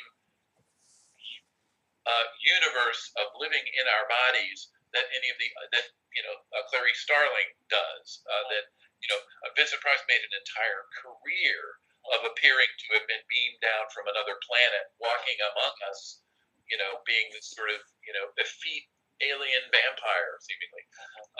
So I think we could look at this acting style, and we could say, in many respects, the horror film preserves in amber some of these things that some folks might say is antedated. So there are two ways to look at that approach with the expressionism and the acting, I think. With German expressionism, we got some of that like freaks here in America. But I'm wondering, because the 1930s were dominated by the Universal films, and then you had the Luton type films, and then you had a few independent films. But most of those films were monster horror films, if you want to call them that. Is the horror film that's not the monster horror film, is that basically expressed more so in film noir? Because if you look at M, for example, from Germany, it's basically about a serial killer and the gangster land, and these are all abhorrent people. And then we get, the end of Cagney, the rise of Bogart, John Garfield. We get, Hitchcock at his, best in these kinds of films. And you get those same canted angles. You get those same darkness. You get people appearing out of the dark like monsters. So did horror film non-monster version morph into film noir in the 30s and 40s? Steve, do you have any thoughts on this? My understanding is that so much of what became noir in the 30s and 40s was the direct translation of German immigrant filmmakers, working on limited budgets, but with this, massive vision of. But you go ahead, Kevin. Well, I think that's exactly right. That there was this massive immigration of talent from Germany because of the totalitarian government that had been elected by the people, by the way.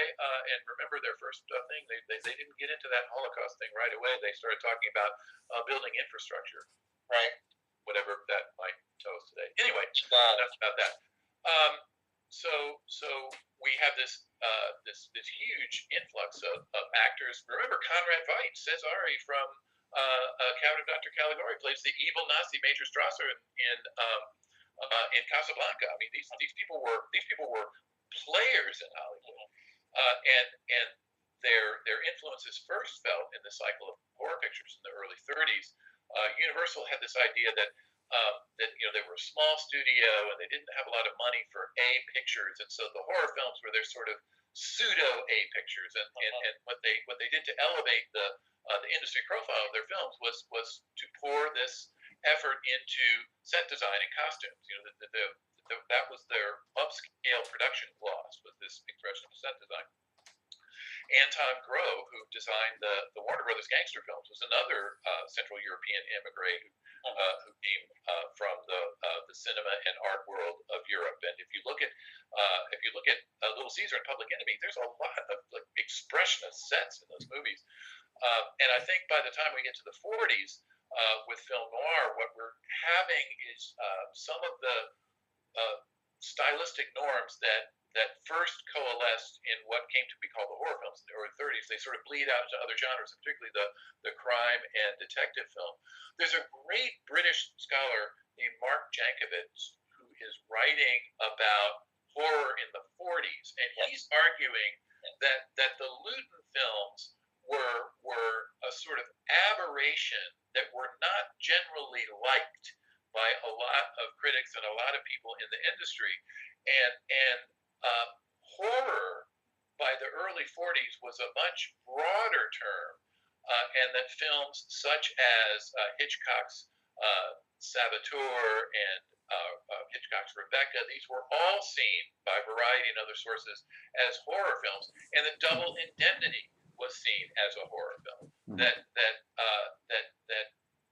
horror was a sort of mode, it's a sort of way of telling a story, way of marshaling mise en scène, a way of creating a certain amount of suspense and shock and curiosity over the course of a running film. And I was just talking with somebody else the other night about how Bride of Frankenstein is this sort of failure at imagining what a female monster would be.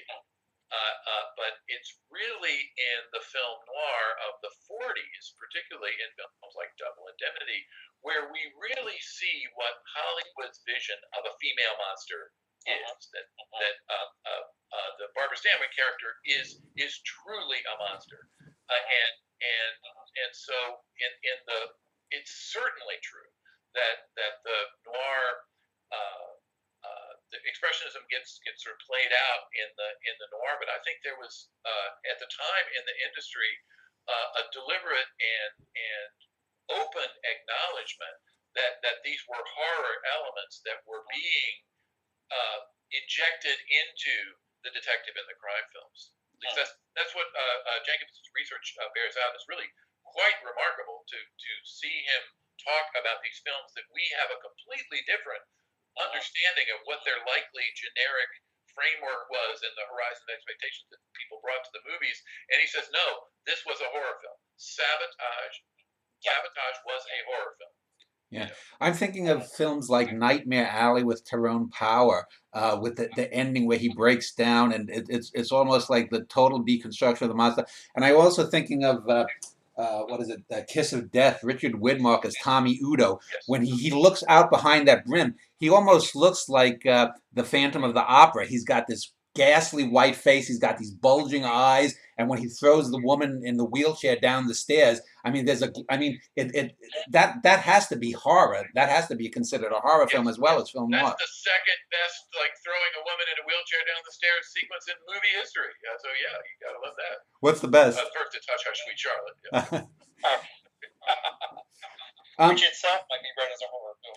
Well, let me just broaden it out because we've talked mostly about American films, and I want to bring in some horror films from elsewhere. And I'm thinking specifically of in the 1950s and 60s, there was Qui-Gon, and there were a number of horror films. But I also want to go, like in France, there was Eyes Without a Face. And we've talked a little bit about Hitchcock, and I can talk about Hitchcock in a moment. But to me, even better than Hitchcock are the two Clouseau films, Wages of Fear and Diabolique. Now, Diabolique is more classically considered a horror film.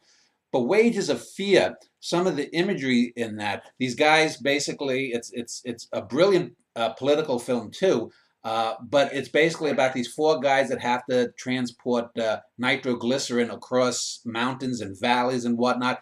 And you've got the terror of, if they hit a bump too hard, they're going to explode. One of the guys, one of the trucks does end up exploding, and there's tension between this boastful guy and the young guy. The boastful guy ends up turning into a monster, but he's a weaselly, slimy, cowardly monster who threatens the hero. And not to give too much away, but everyone ends up dead. But there are such images in it. To me, that's such an existential horror film. And then Diabolique is sort of a fake horror film. It seems supernatural, but is it really a fake at the end? Because we don't know. There's that slight twist. Talk a little bit, let's say, about Clouseau and some of the French or European horror films of the 40s and 50s, if you will. Kevin, if you want to go first. Okay, well, Clouseau is a fascinating filmmaker. He made at Cosinor the Vichy-run French National Film Studio that existed under the occupation. He made the great film Le Corbeau, the Raven, about these poison pen letters that are circulating around this French town that are resulting in a number of suicides, and he always had this sort of remarkably morbid sense that what appears normal, the very Hitchcockian in the sense that the truly monstrous exists behind this facade that we would never expect. And Diabolique, we'll talk about Wages of Fear first. That was a huge hit. After the war, Hollywood cut back on the number of annual releases, and all of these movie theaters that had depended throughout the studio era for this huge number of Hollywood movies that would come out in first-run theaters, and they would be withdrawn, and then they would be released as double features, wider, and all this would take place in concentric circles going out from major urban areas. All that went away when Hollywood started making these, movies in color and stereo sound and Todd AO and 3D and all this other stuff, and they would be kept in the first run situation until they're almost totally played out. By the time they got to the neighborhood theaters, either everyone had seen them, or there weren't even enough to fill the play dates. And so this is when a lot of films from abroad began to be successfully distributed in the U.S. The company that distributed Wages of Fear was Distributors Corporation of America, or DCA, who later distributed, for example, Ed Wood's Plan 9 from Outer Space. So this blurring of the lines between what we would call the art film and what we would call the horror film comes directly out of the business context. That there were theaters that didn't have enough movies to play, and so they could do one of several things, but the two most common would be they would play low-budget horror films, or they would play films from abroad. And so we begin to see in the 50s, and it sort of accelerates through the mid to late 60s, these films that can kind of do double duty as lowbrow action pictures or horror films, and as auteur films. And of course, the distinction was, was it a dub print or a subtitle print? That was kind of the thing that sort of distinguished those two things. But Wages of Fear was a huge hit. It kept DCA afloat during a very, very difficult time of expansion for the company. Eyes Without a Face was, of course, dubbed into English with that awesome surgical scene cut out and released on a double bill under the title The Horror Chamber of Dr. Faustus. And so it's fascinating to me to think about the way that these horror films from abroad, these suspense films from abroad, were slotted into the American marketplace either as art films or as exploitation films. In some cases, both. And Wages of Fear was reviewed at the time as heart-stopping. People said, the thing is, don't come if you're of nervous disposition and all this other stuff. Reviewers actually said, unprompted by the distributor, this is not a film for someone who is easily upset. This will probably be the most traumatic 2 hours and 10 minutes you've ever spent in a movie theater. Now, in terms of Diabolique, Hitchcock ripped this film off for Psycho. Yeah. The don't reveal the ending was the centerpiece of Diabolique's ad campaign, became Hitchcock's "No one will be seated after this film begins," and he had to go through this. Hitchcock had to go through this elaborate thing to get movie theaters to refuse to sell tickets after the movie started. That this was something that had never been done before. That people would go into a movie in the middle and they'd stay until the scene, they came back to the scene. Yeah. And the idea that in the middle of this massive recession in the late 50s, early 60s, that a filmmaker and a distributor would tell theater owners not to accept money at the box office and tell people to come back in 2 hours. This was completely nuts. And if you look at the scene where the husband is drowned and they pull the body out of the bathtub, there are entire sequences of shots in there that are repeated shot for shot in Psycho.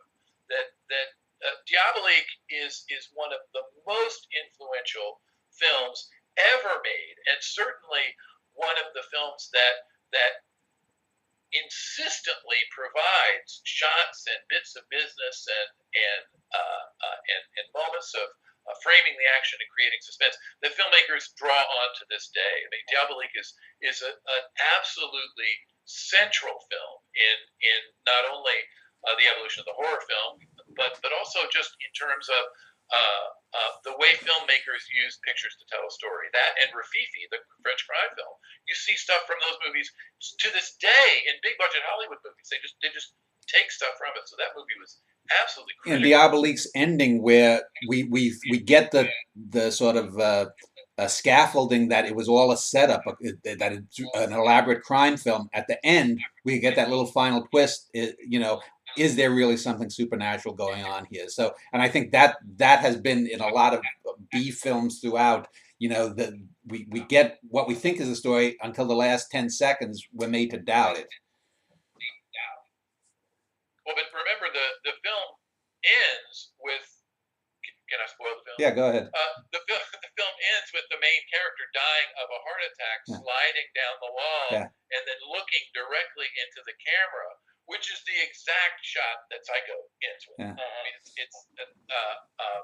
so I completely agree with you that Psycho is one of these films that uses these gothic elements that are often used as a setup for some kind of supernatural thing, right? We have the investigation of the house. We have this sick old woman who seemingly has these supernatural powers of strength and ease of motion and the ability to pass seemingly undetected through space.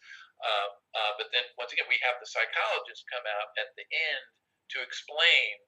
The psychologist coming out and explaining Norman's psychosis is the same thing as the detective coming in and saying, here is the mask and the rubber gloves that have the fingerprints on it that the killer used to simulate being the dead guy having risen from the dead. The psychologist in Psycho he's that guy. He's the guy that returns us to the world of sort of rational understanding. So yeah, I totally agree that's what's working in Diabolique and what plays out in a lot of later films. Well, let's speak of Hitchcock, both of you, because you can't talk about horror without Hitchcock. And I'm not the biggest Hitchcock fan. I think he made good films, but I think he's overrated because someone like Clouseau, I think there's a psychological depth that he gets, whereas Hitchcock was, I think, married to Freudianism a little too much. But starting with The Lodger through Psycho and The Birds. Those are some of the films that are considered some of his horror films. But as you said, Rebecca was considered a horror film. Certainly, you could look at some of the films from the 40s. Strangers on a Train, in a sense, could be considered a horror film. That was reviewed as a horror film, yeah. So let's just take 5 or so minutes and just talk about Hitchcock's place in the horror film canon. Maybe, Stephen, if you want to go first, if you have any comments on Hitchcock's place. Well, again, thinking about Rebecca, which of course was a novel by Daphne du Maurier, and again a kind of tradition of the thing that interests me about the way in which film engages and changes certain motifs. Because in the novel, Maximilian, the Laurence Olivier character actually killed his wife. I mean, he was responsible for doing that, and the Olivier establishment wouldn't let the film do that to him. So they had to kind of reinvest it as an accident. She tripped and banged her head and died from this in the boathouse. So thinking about, again, Hitchcock in the American context of the way in which certain horrific motifs can be played with, but then disavowed, becomes a kind of nice setup as well. And again, just flogging my thing about novels and film revisions. There was a novel called Psycho. I think it's Robert Bloch that has an extremely different take on Norman Bates. I mean, the Norman Bates character in the novel is this sort of horrendous misogynist without anything of the vulnerability of the Norman Bates we see Tony Perkins play. And so thinking about something like Psycho, again, you were talking quite eloquently, Kevin, about the gender problems there, the handling of gender fluidity. That is something that engages the problem of gender in the 50s and 60s with a lot more subtlety and nuance and sympathy than the black character in the fiction did. Well, there's also I'm sorry, please go ahead. Well, I mean, the other observation. This is not connected to anything I just said, but thinking about Hitchcock, we were talking very early on in this in this interview about the monstrous, and thinking again about the birds, vis-a-vis something like Jaws, in which a force of nature comes forward without explanation other than perhaps something called instinct to wreak havoc on normality, whether it's Bodega Bay or the Martha's Vineyard area where Jaws was set, becomes a kind of horror without an underlying existential or philosophical argument. Perhaps something like Shit Happens, which leaves, I think, a very different kind of feeling of vulnerability in its audience. Well, and I would agree. I think Birds is the quintessential Hitchcock horror film because it's the real world with just one slight difference that the birds have gone crazy. And when I was doing the monster show, I had mentioned this about that real horror. I think comes from not having these over the top monsters coming at you, but things just being a little off from reality. And I used the example of the old Laurel and Hardy film Babes in Toyland, and the scariest monsters as a child were those monsters led by Silas Barnaby, the boogeymen, because they had such bad masks. They had the little pajama flap that hung from their bottom, so you knew that they weren't really as terrifying as the alien, let's say from Alien, but they're just a little bit off. And with the birds, you have that real world, and just something is a little different. So to me, that's almost elemental horror. One of the fascinating things to me about the birds, and many critics have written about this, is although the birds have no rational explanation in a sort of narrative sense, the birds are acting out. The birds are Melanie, right? Melanie's the main character? Yes. That's right. The Tippi Hedren character. Yes. The birds are acting out Melanie's rage. At any given point, when the drunk guy says in the thing, this never happened before you got here. I mean, he gives the closest explanation that makes sense, and it's only after the birds take their revenge on Melanie herself that they go into this completely unexplained detente, and the people leave the house. And when Melanie enters the town, when she leaves the pet shop in the city at the beginning, and when she enters the town, we hear, but nothing is made of it, men whistling at her.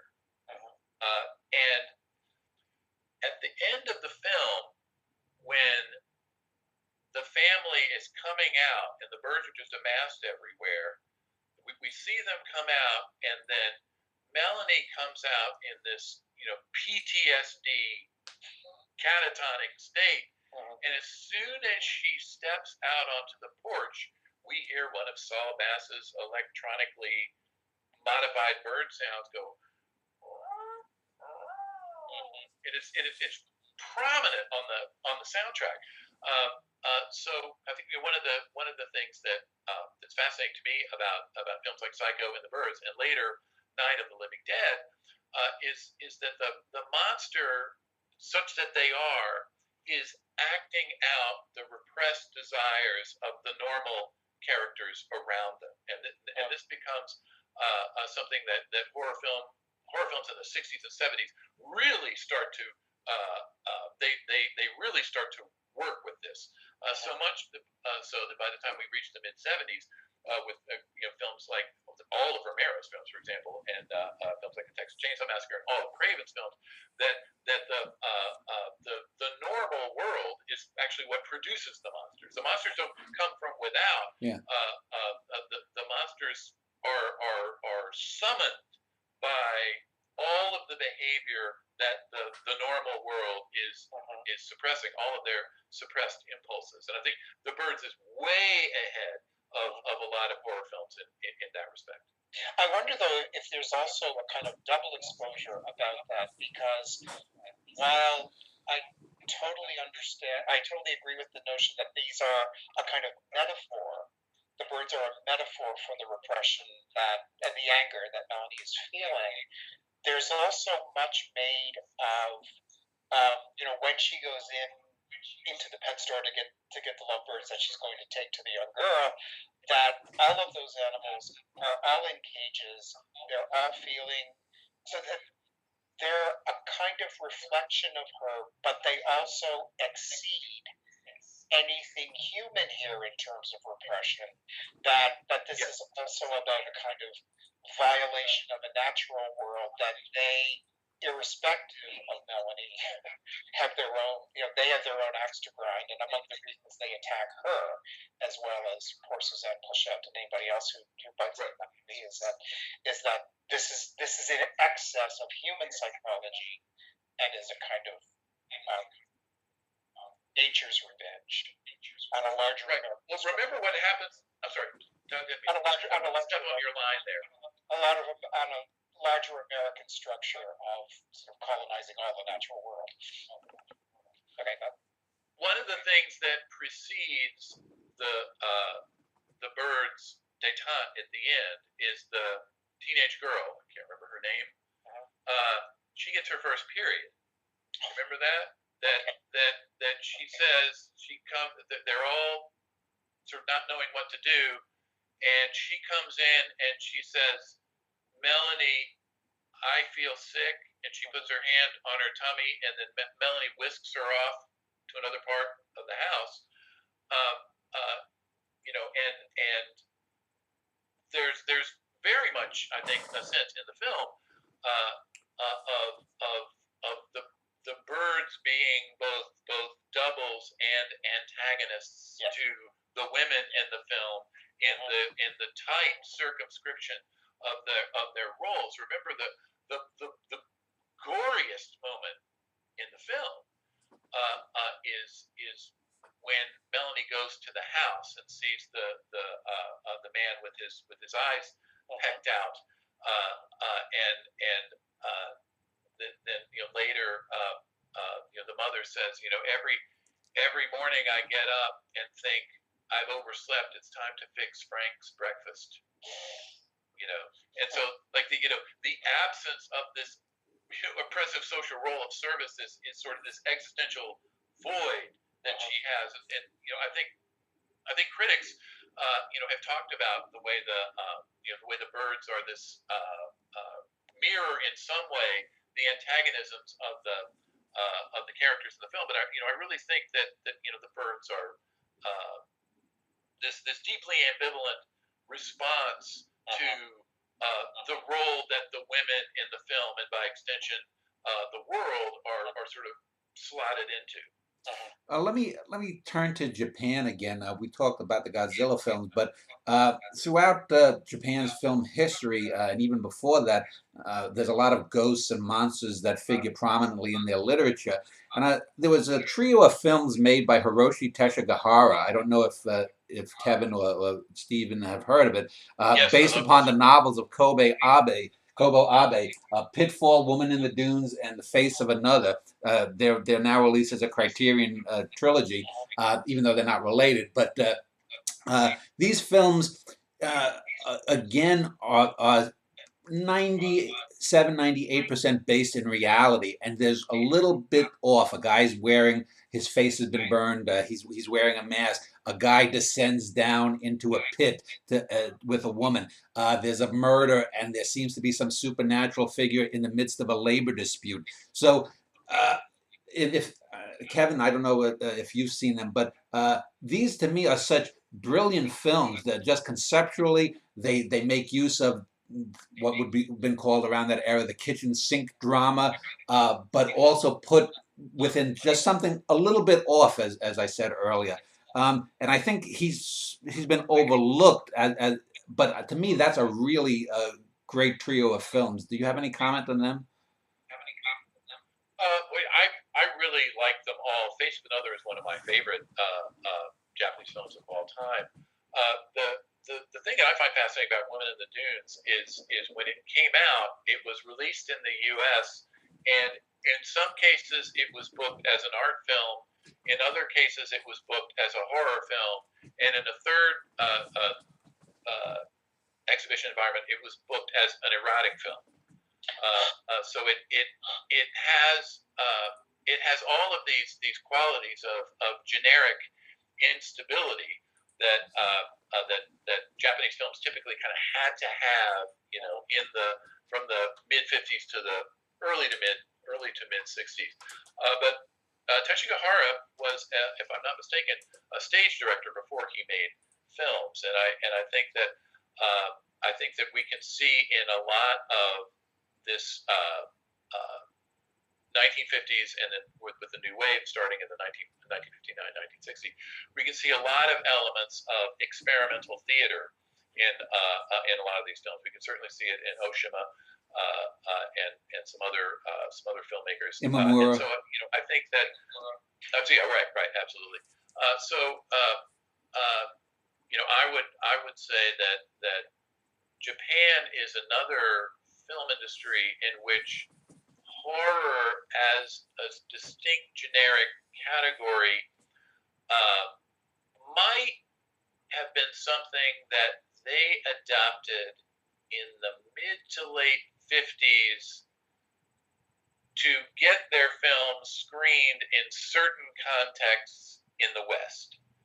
And ghost story, monster movie, horror picture, crime thriller, these are totally permeable categories in Japanese films. If we look at the Japanese films that no one in the West ever saw until DVD, we see this extraordinary range and breadth of generic motifs and stylistic tropes occurring across a range of films. There were a lot of gangster pictures in the 50s and the early 60s that were clearly horror films. It was totally obvious to me that that's the way they were imagined. There were ghost stories that were tragic love stories. And the films that we saw, films like Oni Baba and Kwaidan, these were films in which the ghost or the supernatural elements were much more readily domesticated in terms of our awareness of horror film conventions. But I think Teshigahara's films are a great example of movies that American viewers, Western viewers, probably struggled to come up with any kind of stable generic category for them. And part of that is, I think, that the very different understanding from a Western understanding of how the ghost functions in culture. A couple of years ago, I was involved in an international body of people. We put together this collection called Global Gothic, asking I was going to plug that eventually for you. asking ourselves, what is it that we can say about these ghostly and monstrous tropes across cultures when it's precisely, at least presumably, the cultural specificity of any one country that gives them meaning. And one of the scholars on the committee, Charles Inouye from Tufts, is a Japanese scholar and editor of Japanese ghost stories, and talked in fascinating ways about how so many of our assumptions and taglines for ghosts, return of the repressed as it were, simply don't operate to describe with any accuracy Japanese culture. So that when we get, say, a narrative trilogy like the Ring trilogy, which in, again, the original Japanese novel version, Samara, the monstrous ghostly figure in the film and in the novel trilogy is ultimately the product of a computer program gone wrong, as opposed to when when Verbinski and American culture takes up the Ring narrative. Again, it's not just about a child in distress, but it's about a certain kind of history of coming to grips with an abusive domestic past. So yeah, I mean, I think that flexibility of genre, when we try to read Japanese horror, it becomes built into Japanese culture and then the kind of history they are talking about to read those ghosts differently. Let me make a suggestion. Yeah. Oh, I'm sorry. I was just wanted to make a suggestion about someone who's rarely thought of in the horror vein here in America, but hearing Stephen talk about Japanese cinema in that way, I'm thinking of Sam Fuller, and he's looked at sort of a latecomer to say film noir, but when you look at films like say Shock Corridor, The Naked Kiss, and then years later White Dog. Yes. He has such an interesting take on the horror film, I think, because certainly Shock Corridor, we're in the insane asylum. White Dog is sort of like a more realistic Cujo in a sense, and then even something like The Naked Kiss that opens with that jarring shot of the woman beating the crap out of a man. Speaking of sexual role reversals and whatnot. Could either of you maybe talk about Sam Fuller? And would you consider those horror films, those three I mentioned? You're on, Kevin. Okay, there is no way you can watch the last 15 minutes of Naked Kiss and not see it as a horror film. You have the woman investigating the physical space of the home of the psychiatrist who is discovered to be a pedophile. And on the soundtrack are his reel-to-reel tapes that he has recorded of the children singing and doing their nursery rhymes, and the battery of the tape recorder is powering down, and we get this distorted sound of the children singing as she enters into his study. And we figure out what's going on. I mean, that is a horror film, pure and simple.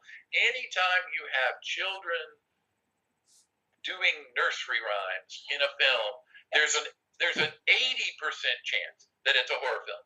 But if there is any auditory distortion to the sound of children singing nursery rhymes, there is 100% chance you're in a horror film, and I certainly think that Shock Corridor is.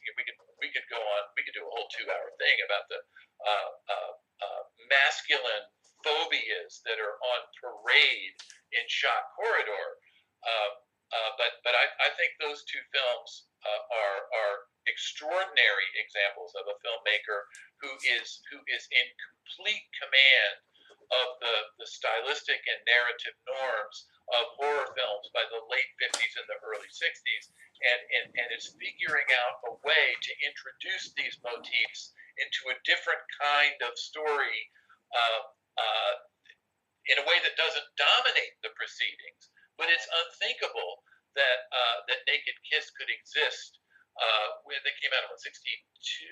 Is that right? Yeah, I think so.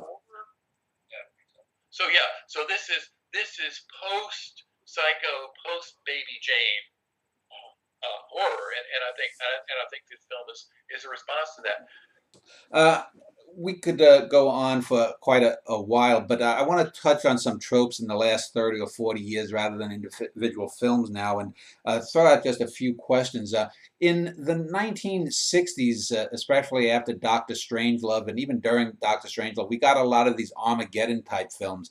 Probably the most horror-like was probably something like the Colossus, the Forbin Project. Would you consider that in the realm of a horror film? With a computer taking over the world, is that horror? Do you think, or is that just sci-fi? I don't know that we need to make the distinction between horror and sci-fi to the degree that futuristic science fiction narratives often contain something that we can catalog as horror. Again, I think the history of the horror narrative, so often does have an apocalyptic aspect to it. Everybody knows that Mary Shelley wrote Frankenstein.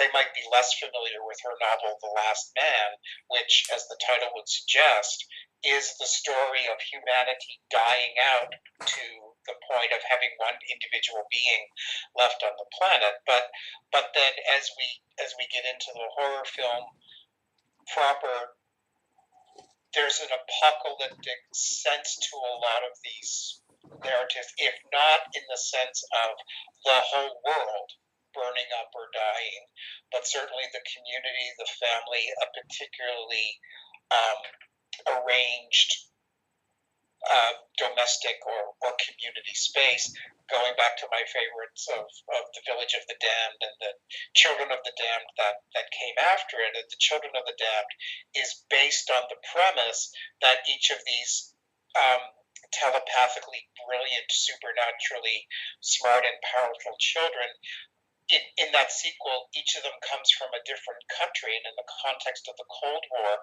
they can share nuclear secrets that already have the capacity to decimate the world if they just send their minds to everybody else. So a kind of, and yes, there is the question then of categorically or generically, where might we place that film? And I think that has a lot to do with not with the film itself, but with the kind of questions that viewers or scholars want to ask about them as to whether they have to do, whether the language is more closely rooted in that of science fiction or horror. But I see them as a really rich cross-pollination. Let me ask about the B films. We mentioned Carnival of Souls, and that could be seen as, say, the last moment's dream of a dead woman. It can be read that way because it doesn't seem to be supernatural, although some things within the context are. And later B films, once we got to the slasher era, basically are that of the axe wielding maniac or some kind of guy, saw, jigsaw, kind of thing happening. Have there been any B films that have tried to be sort of more existential horror in the last 30 or 40 years? Or is it usually just this kind of schlocky, maniac running around with a knife? Kevin? Well, horror films have often functioned in the film industry as non-nutritional filler. And what I mean by that is that every time there's a significant shift in film distribution, whether it's the changing role of the relationship between the Hollywood distributors and movie theaters in the 50s, whether it's the need for TV stations to have programming, late night programming with the rise of UHF and color TV in the 60s, whether it's home video of the 1980s, or streaming, video on demand, subscription streaming today, that each of these changes in distribution brings about some kind of product shortage, that there's a demand for a requisite number of hours of feature films that the industry as previously constituted cannot supply. And horror films have traditionally flourished during these times of instability. So horror films seem to do what they do best when we're in some kind of high output mode, that a large number of horror films are being made at a particular time. Was it Isaac Asimov? I can't remember. Is it 90%? When someone said 90% of science fiction novels are crap, and he said, well, 90% of everything is crap. And that certainly is something that that we can see today. I'm a huge horror fan, and I can go onto one of these streaming services and go to horror and just scroll through. There are all these movies that I've never heard of and that I would never want to watch, which says more about my ignorance than anything else. And some filmmakers have succeeded in using these periods of product shortage to extraordinary artistic advantage. I mean, George Romero, uh, uh, you, you know, Night of the Living Dead was a movie that was made for almost no money at all for as a tax dodge for its investors, and it was promoted by its distributor to serve all of these different what they call underbelly runs, including, by the way, kids matinees.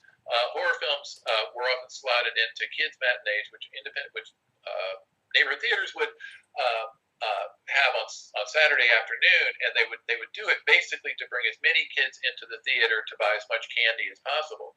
And its distributor said, well, we got this horror film, and we could put it out in the evening. In some movies, we could book it in kiddie matinees, another. It's the famous article about Roger Ebert, about seeing this movie, The Kiddie Matinee. And Romero went.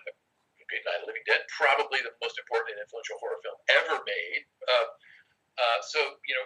There are always filmmakers who can use this situation to their advantage, and the filmmakers who I really love right now and who have been able to successfully negotiate this new environment of video on demand are twin sisters from Toronto named Jen and Sylvia Soska.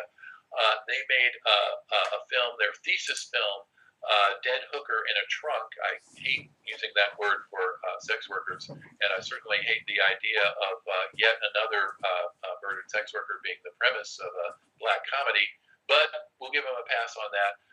Their follow-up film, American Mary, which is a film about a female med school student who drops out after she's sexually assaulted by her professor, and then she puts together this underground surgical business doing radical body modification for this subculture of people into body modification. That's an extraordinarily intelligent, feminist-inflected existential film. It certainly doesn't flinch at moments in the visceral horror, but then again, neither did its source film, which is Eyes Without a Face. So a lot of times when we say, as I am wont to say, boy, the movies of the last 30 years, they're just a bunch of schlock. Sometimes it's just because I haven't discovered the cool stuff yet. Yeah. And so that's why I hang out with the youth of today. Go ahead, Stephen. Okay, I have a slightly different take on this, I guess, because the proliferation of schlock for me asks two important questions. One is about repetition, and the other is about adaptation. If the same kind of low-grade, stock, formula-ridden movie keeps getting made, that kind of raises questions for me about why that's happening. And in particular, again, back to my own shtick about Gothic children, the more films I see about demonic babies or evil kids, the more I keep asking, okay, what's happening in our culture right now where the imperative to procreate, the imperative to reproduce, the imperative to have family is being met in these films with punishment. So you do what you're supposed to do and you end up with the spawn of Satan. So what is happening about ambivalence in our culture that the very mass of these films is addressing? The other part of the proliferation is about adaptation and redoing. A couple years ago, I published an article called Cell Phones from Hell, in which I took two what I call telephone terror movies from the 70s, Black Christmas and When a Stranger Calls, where the terror proceeded on the technology of the landline phone. You had to be fixed to the phone in order to be terrorized by whoever's upstairs or what have you. And then both of those films were remade in the new millennium on cell phones, where you were still being terrorized on your phone, but both you and your terrorist could roam freely. And okay, both of those remakes, the Black Christmas and When a Stranger Calls, I think have sunk like a stone. And many may argue that's not necessarily a bad thing, but what they do is allow us to read, to watch them with the question of what anxieties now are arising from a technology that was basically marketed to us to guarantee our safety. You are unsafe unless you have a cell phone. And here we are being made unsafe precisely because we have cell phones. So there's something in that whole archive of what may turn out to have been dross, but that is still asking us particular questions and allowing me to ask my students who have grown up completely within digital technology. They, unlike me, who, I still remember the party line, if you will. Yeah. These kids have no idea. Many of them don't have a fixed phone at all and have really seen one. So, well, let me take. I want to just go off of Romero for a moment and talk about another. I wanted to speak about George Romero and his influence. I think on what is a subgenre, what I call TV horror films, certainly the 70s or 80s. And although I think Night of the Living Dead and Dawn of the Dead are his two masterful works, the rest of his Walking Dead series and most zombie films I don't have much truck with. But I'm thinking of movies like Monkey Shines, Martin, and Night Riders, and they bring to mind TV horror films like Willard and Ben and the stuff that dominated the 70s, where you wouldn't necessarily have monsters, but you'd have someone who's a bit psychotic and is doing something odd, like living up in the attic of a house and voyeuristically watching the pretty young girl. Are there any television horror movies from the 70s or 80s when we had the movie of the week, and we'd have the disease of the week, we'd have the movie of the week, that there's all it'd be something like the Night Stalker too. There were several Darren McGavin movies before it became a series where I think most of the monsters that he encountered were people faking that they were monsters. They were psychotic. Have either of you looked at sort of any of those films from that period, these telefilms?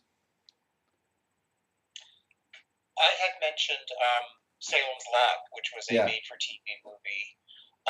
There were other movies that I didn't know when I watched them in my early youth that were made for TV because I had no idea what that meant.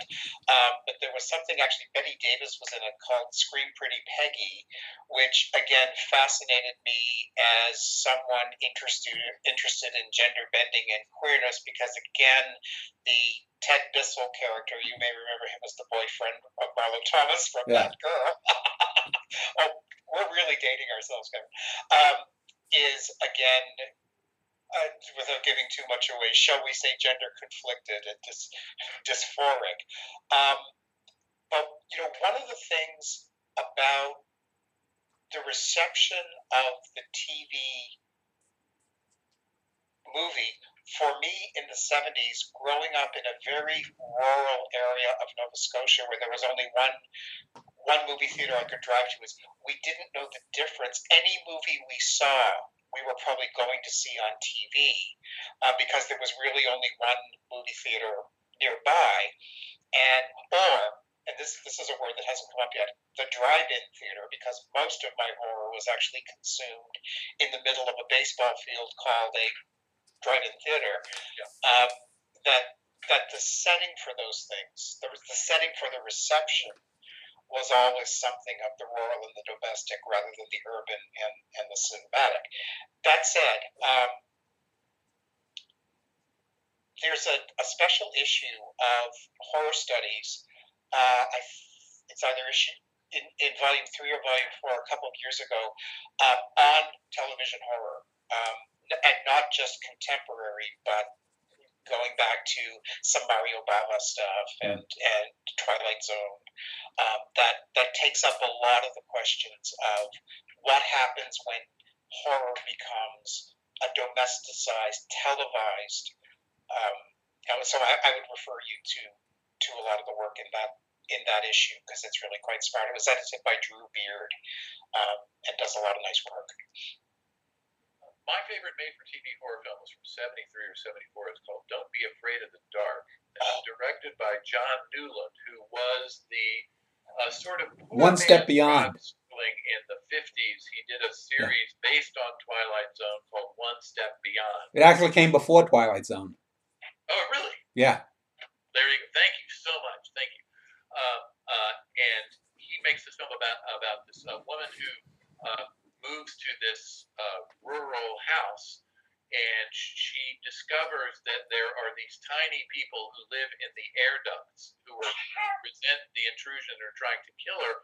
And of course, she exhibits, like Rosemary and Rosemary's Baby, she exhibits classic schizophrenic symptoms, to all the observers. It's really great. It's scary as hell. That's great. You mentioned Betty Davis. There was a mini series or a multi-part movie called The Dark Secret of Harvest Home.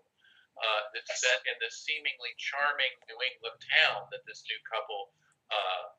It's sort of like this. It's sort of like The Wicker Man, except it's a couple, and instead of the north of England, it's New England. But that's pretty cool. Of course, Steven Spielberg's first film, Duel, about Dennis Weaver being menaced by the trucker.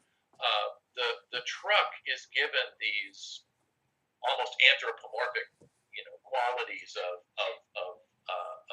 omniscience and omnipotence. And for me, the scariest scene in the film is when the truck pulls up to a diner, and Dennis Weaver goes in and he tries to find the trucker who's been driving this truck, who's been trying to kill him.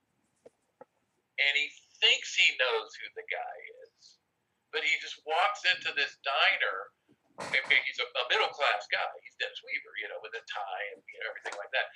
And he goes into this white male working-class diner environment where he's already an outsider that could already be some kind of threat to him.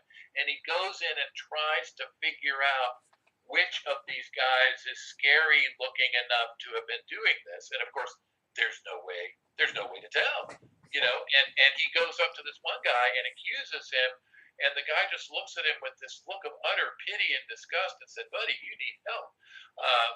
So that's a cool one. I mean, much better than the other terrible movies that he made later, like E.T. and Close Encounters. Let me just give John Newland his due, because a lot of people think that he ripped off Serling, but the truth is he was the Hydrox to Twilight Zone's Oreo. Hydrox cookies came before Oreos, and Newland's One Step Beyond came before Twilight Zone. Just to give historical. I am chastened and humbled at this moment. Thank you. Let me just ask a few more questions, and then we'll wrap things up. A lot of people have talked about a film like Taxi Driver as having been internalized in Travis Bickle's mind, especially the end where he gets shot. Some people think, I don't believe it, but some people think that that's his death fantasy.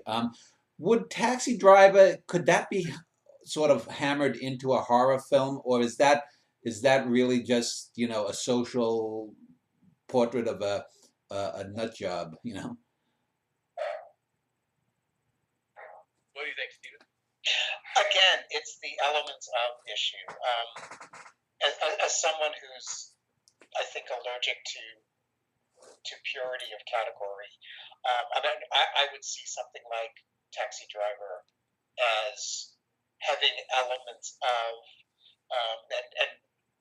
and I guess the only way to answer definitively your question, could this be hammered into a horror film, would be by whom and why. Yeah. In other words, yes, you could do this. I mean, this is something we face, those of us who work on the Gothic as well. And you hear one hears a lot of, reads a lot of work, trying to argue that something is Gothic or not. And it seems to me that, again, it has to do with the kind of weight you put on certain events or characters. Is any psychotic with a gun then the subject of a horror movie? Yeah. And in terms of what might stick with you, I mean, for me, the most horrendous horror movie I ever watched in my teens was The Poseidon Adventure. I mean, those disaster movies were not, I don't think would not be where any of us go for definition, but in terms of how it rattled My gosh, the Poseidon Adventure was the big one on TV. Let me step out a little bit, and as we wrap things up, I wanted to just ask a little bit since Kevin had mentioned Steven Spielberg. I'm not a particularly big Spielberg fan. However, and that's basically because I think he tends to go schmaltzy, especially from say Close Encounters post on. I have seen, for example, in recent months, a few of the early Columbos that he directed, and there's some really good stuff there, much better than this later schmaltzy stuff that he did. But I want to think of two people, writers, whose work has always been better in film. And I want to ask this, use them as a setup to the question of, is horror is horror's best medium film? And those are Philip K. Dick, who's more science fiction, and Stephen King. And I think every adaptation that I've seen of a Dick or a King work is inevitably better on film. Uh, Number one, do you agree with my opinion on those two? And do you think that the medium of film is the best place for horror rather than writing? Um, I'll disagree with you on King a lot. Yeah. King is, when he's very good and when he's writing tightly, I think the movies don't come close, actually. No, okay, I think Carrie, King, the original De Palma, was a fabulous filming of that novel. Kubrick was doing something, it seems to me, so different from the novel that it has to be talked about in its own terms. But when I think of King novels that I find incredibly gripping and disturbing, and I'm thinking in particular of Pet Sematary and The Dark Half, where King is working with some fabulously difficult questions about character, about context, about writing. There's something in the film versions that just can't get at, or doesn't get at, a lot of the complexity that he's got in the novels. I think the question about is film better? Is film the proper medium? Is fiction the proper medium? I would answer that by saying it depends on what it is you want to do. To the degree that horror is often about getting to know a certain kind of psychology, for me, fiction lets me in there better. I think I know more about Jack Torrance when I read The Shining than when I watch Kubrick. If horror is about a certain kind of mise-en-scène, a certain habitus, a certain kind of visual stimulation, then yes, the horror film, the pace of the horror film, the kind of tracking that one gets, the fact that you're not going to leave this site while this is happening, whereas with a novel you can just put it aside. I think in those kind of ways I prefer film, but I'm not ready to say one is better than the other. I think the question is, what are you asking each narrative to do for you? Kevin? I agree that Carrie, what I call the real Carrie, is the best of the film adaptations. And I haven't read all of the King novels. Those who have, I salute your ability to turn the page. But to my money, no film could be as good as Carrie is as a novel, as Pet Sematary could be as a novel. As great as the film version of Carrie is, there is and you talked about the habitus, the way that King paints the physical space and the sensorium of the high school and the home. As great as De Palma is, he's not really. We're just getting these little highlights and sort of ticking off these little bits. We can also argue, of course, that if a novel is something that you can set up and pick down, then pick up or set that down. Thank you. We could argue that the bar is even higher for the novelist. That if you, in other words, I mean, I could keep somebody in a dark room for 2 hours. I could do almost anything I wanted to them. Um, and I'm going to go out on a limb here and take things in a totally different direction. I think the perfect medium for horror is radio. I think that really that's a good idea. Yeah. Particularly the Arch Obler lights out stuff from we're missing a lot of the late 30s stuff. There are a couple of wire recordings of one's called the Coffin in Studio B that I would highly encourage everybody to look at. Kevin, let me just ask you: is that because, and I've often said this, that the image is more indelible when you're doing radio? It's like painting inside one's mind. My Tom Sawyer will always look different than your Tom Sawyer. My monster will always look different than your monster. So if I'm hearing something, just getting it, I'm a co-creator more than I am in the film. Is that sort of what you're getting at? I completely agree. And of course, radio is much gorier than films could ever be. I mean, Arch Obler is the guy that invented the putting the Vaseline and chicken livers inside of a glove and turning it inside out to get the sound of someone being eviscerated and stuff. But yeah, I think radio is the medium for horror. I don't think anything else really comes close. And whenever I do my horror course, I always spend at least 2 or 3 class sessions either talking about or listening to horror radio broadcasts from the 30s, 40s, and 50s, because I think that's where it really reaches its peak. Well, Agnes Moorehead in Sorry, Wrong Number. Yes. Yeah. That's absolutely. That was a radio play before a film. Yes.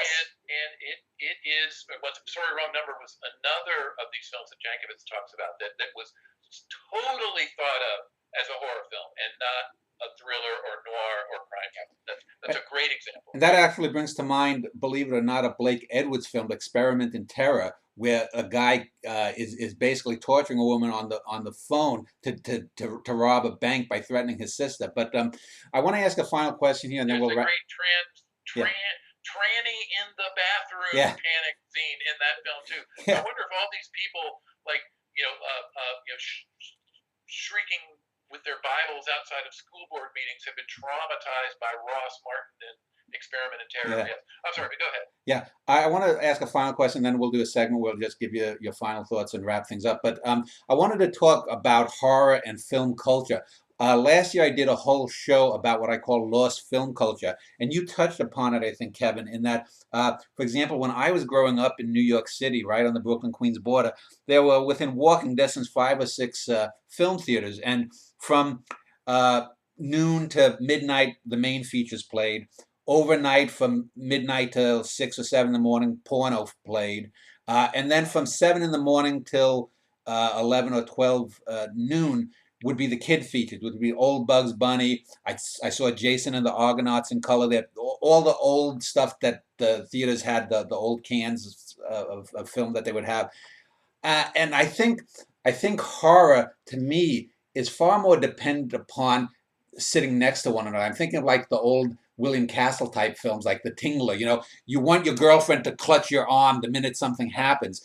Can horror be as horrible when you are just watching a DVD alone, or is it amplified when you are sitting next to someone, especially if you're out on a date with someone, and they do grab your hand, or you do see someone in the row ahead of you flinch? Is horror more a communal thing, and have we lost some of that, do you think?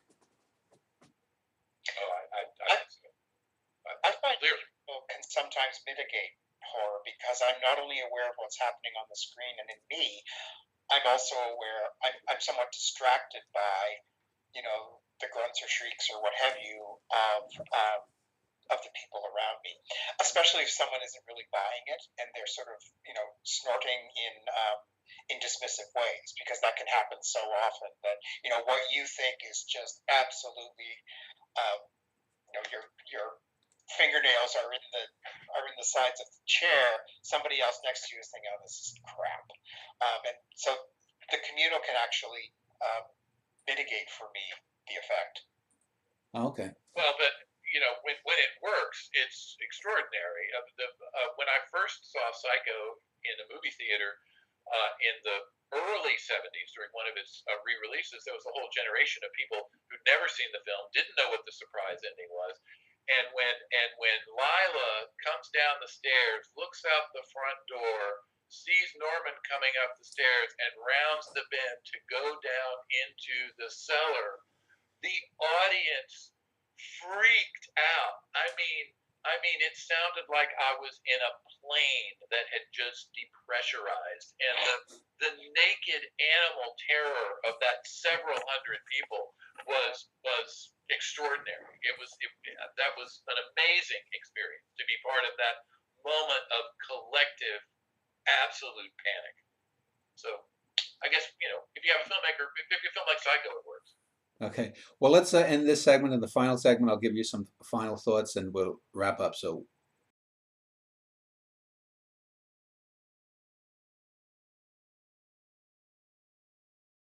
talking about the horror film with Kevin Heffernan and Stephen Broom, I will link to their websites below, so you can click on there. Kevin's is The Crawling Eye and the Not in Gender Feminist Musings on Sexuality in the Media. And Stephen's got a website for his horror journal, which is a print journal called horrorstudiesjournal.com. And I'll also have a link under here to my earlier monster show so that people can get both sides of the equation. But let me just give you just a few minutes to wrap up any thoughts about horror in general and horror on film. Stephen, if you want to go first. Well, one of the things I think we haven't talked about is laughter. Laughter, camp, excess. One of the experiences that I most value when I go to a horror movie is the laughter that comes from some kind of combination of nervousness and a recognition of the excess of some of these moves. I don't think I've laughed harder than at the remake of The Haunting of Hill House in the 90s, sort of dreadful thing that just killed or tried to kill the Robert Weiss version. And there's something about the shock and laughter that gets produced that I think we often lose we either lose to the more horrific and terrifying aspects of horror, or the fear that in admitting that we laugh, that we have somehow become desensitized to a more important human condition, which I don't think is necessarily the case, but it does foreground what does it mean to laugh while the guts are rolling out onto the floor, or the head in the thing is crawling off the table. Well, I love to laugh, and I've got to say, if you can't laugh at a horror film, there's just no hope for you. And we have a film like Psycho that is clearly a black comedy. I mean, it's obviously like a funny movie. Orson Welles' The Trial, which is another sort of classic horror film that's obviously a comedy. The Reanimator from 1985 with its sort of like over the top guts and gore. I'm sorry. The Lost Boys. The Lost Boys, certainly, and so this is clearly an element of these films, and even the more classical horror films that don't bring humor to the forefront to that degree also have elements of horror comic relief present. And as you said, Stephen, the excess that is such a source of delight in horror films. One of my great disappointments as a film viewer was the launching and the popularity of Mystery Science Theater, because what they were doing is taking what was one of the essential pleasures of horror film viewership, taking it away from us and giving it to the producers. This is the humor that we take in excess. That is part of what E.H. Gombrich calls the beholder's share. That's our job. That's our pleasure.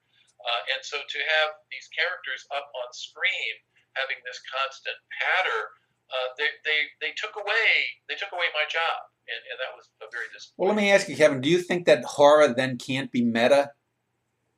Oh, I think there are a lot of horror films that are meta, and what I've noticed, and once again, I'm not original in this, but horror film tropes, horror film conventions tend to go through a particular life cycle in which there's an initial period of experimentation and coalescing of a number of motifs. Then those motifs are varied, and as they reach the end of their shelf life, we enter into a sort of Baroque or Mannerist phase, where the filmmakers know they're using conventions, the audience knows the filmmakers are using conventions, and the filmmakers know that the audience know that the filmmakers are using conventions. We can see this in Gothic films, and some of the more Baroque examples that we see in Italian films, such as Mario Bava's Lisa and the Devil in 1972, or The Abominable Dr. Phibes in 1971, or the film that we know as Andy Warhol's Frankenstein from 1973. These are taking all the elements of these Gothic motifs that had been the coin of the realm since the early 30s, and turning them, heating them up to their highest level. And from there, there's no place to go but Young Frankenstein in 1974, which is a parody, And so I think this sort of meta element of the horror film is something that often appears at regular and somewhat predictable intervals, I think. One of the most obvious examples now being Cabin in the Woods. Yes. In which, the whole thing is shown to be orchestrated by, the marketers and the technicians creating affects, creating behavior, and the whole thing is, it's the Wizard of Oz. Right. New Freddy Krueger's New Nightmare, where Wes Craven is actually in the film. Yeah, it can be taken to excess, but you mentioned Vincent Price, who's a good example. I think by the end of his career, by the mid-60s or so, Vincent Price wasn't playing characters. He was always playing Vincent Price in whatever role. Yes. And I actually, if you guys are interested, you can look back earlier. I actually did a show with a Vincent Price critic, and the next day with Vincent Price's daughter. So there's some good stuff there to look at. But I want to thank both of you for taking a few hours to speak about it. We could probably have gone on 3 or 4 times as long and still just be scratching the surface. But I enjoyed it very much, and thank you for your time. Thank you. Well, thank you. And I just want to say I'm striving hard to not be the grumpy old man. I'm trying to stay on top of contemporary stuff, and I would urge anybody who listens to this and thinks that, boy, it sucks that they don't make good horror movies anymore, just keep with it. If I have to do it, so do you.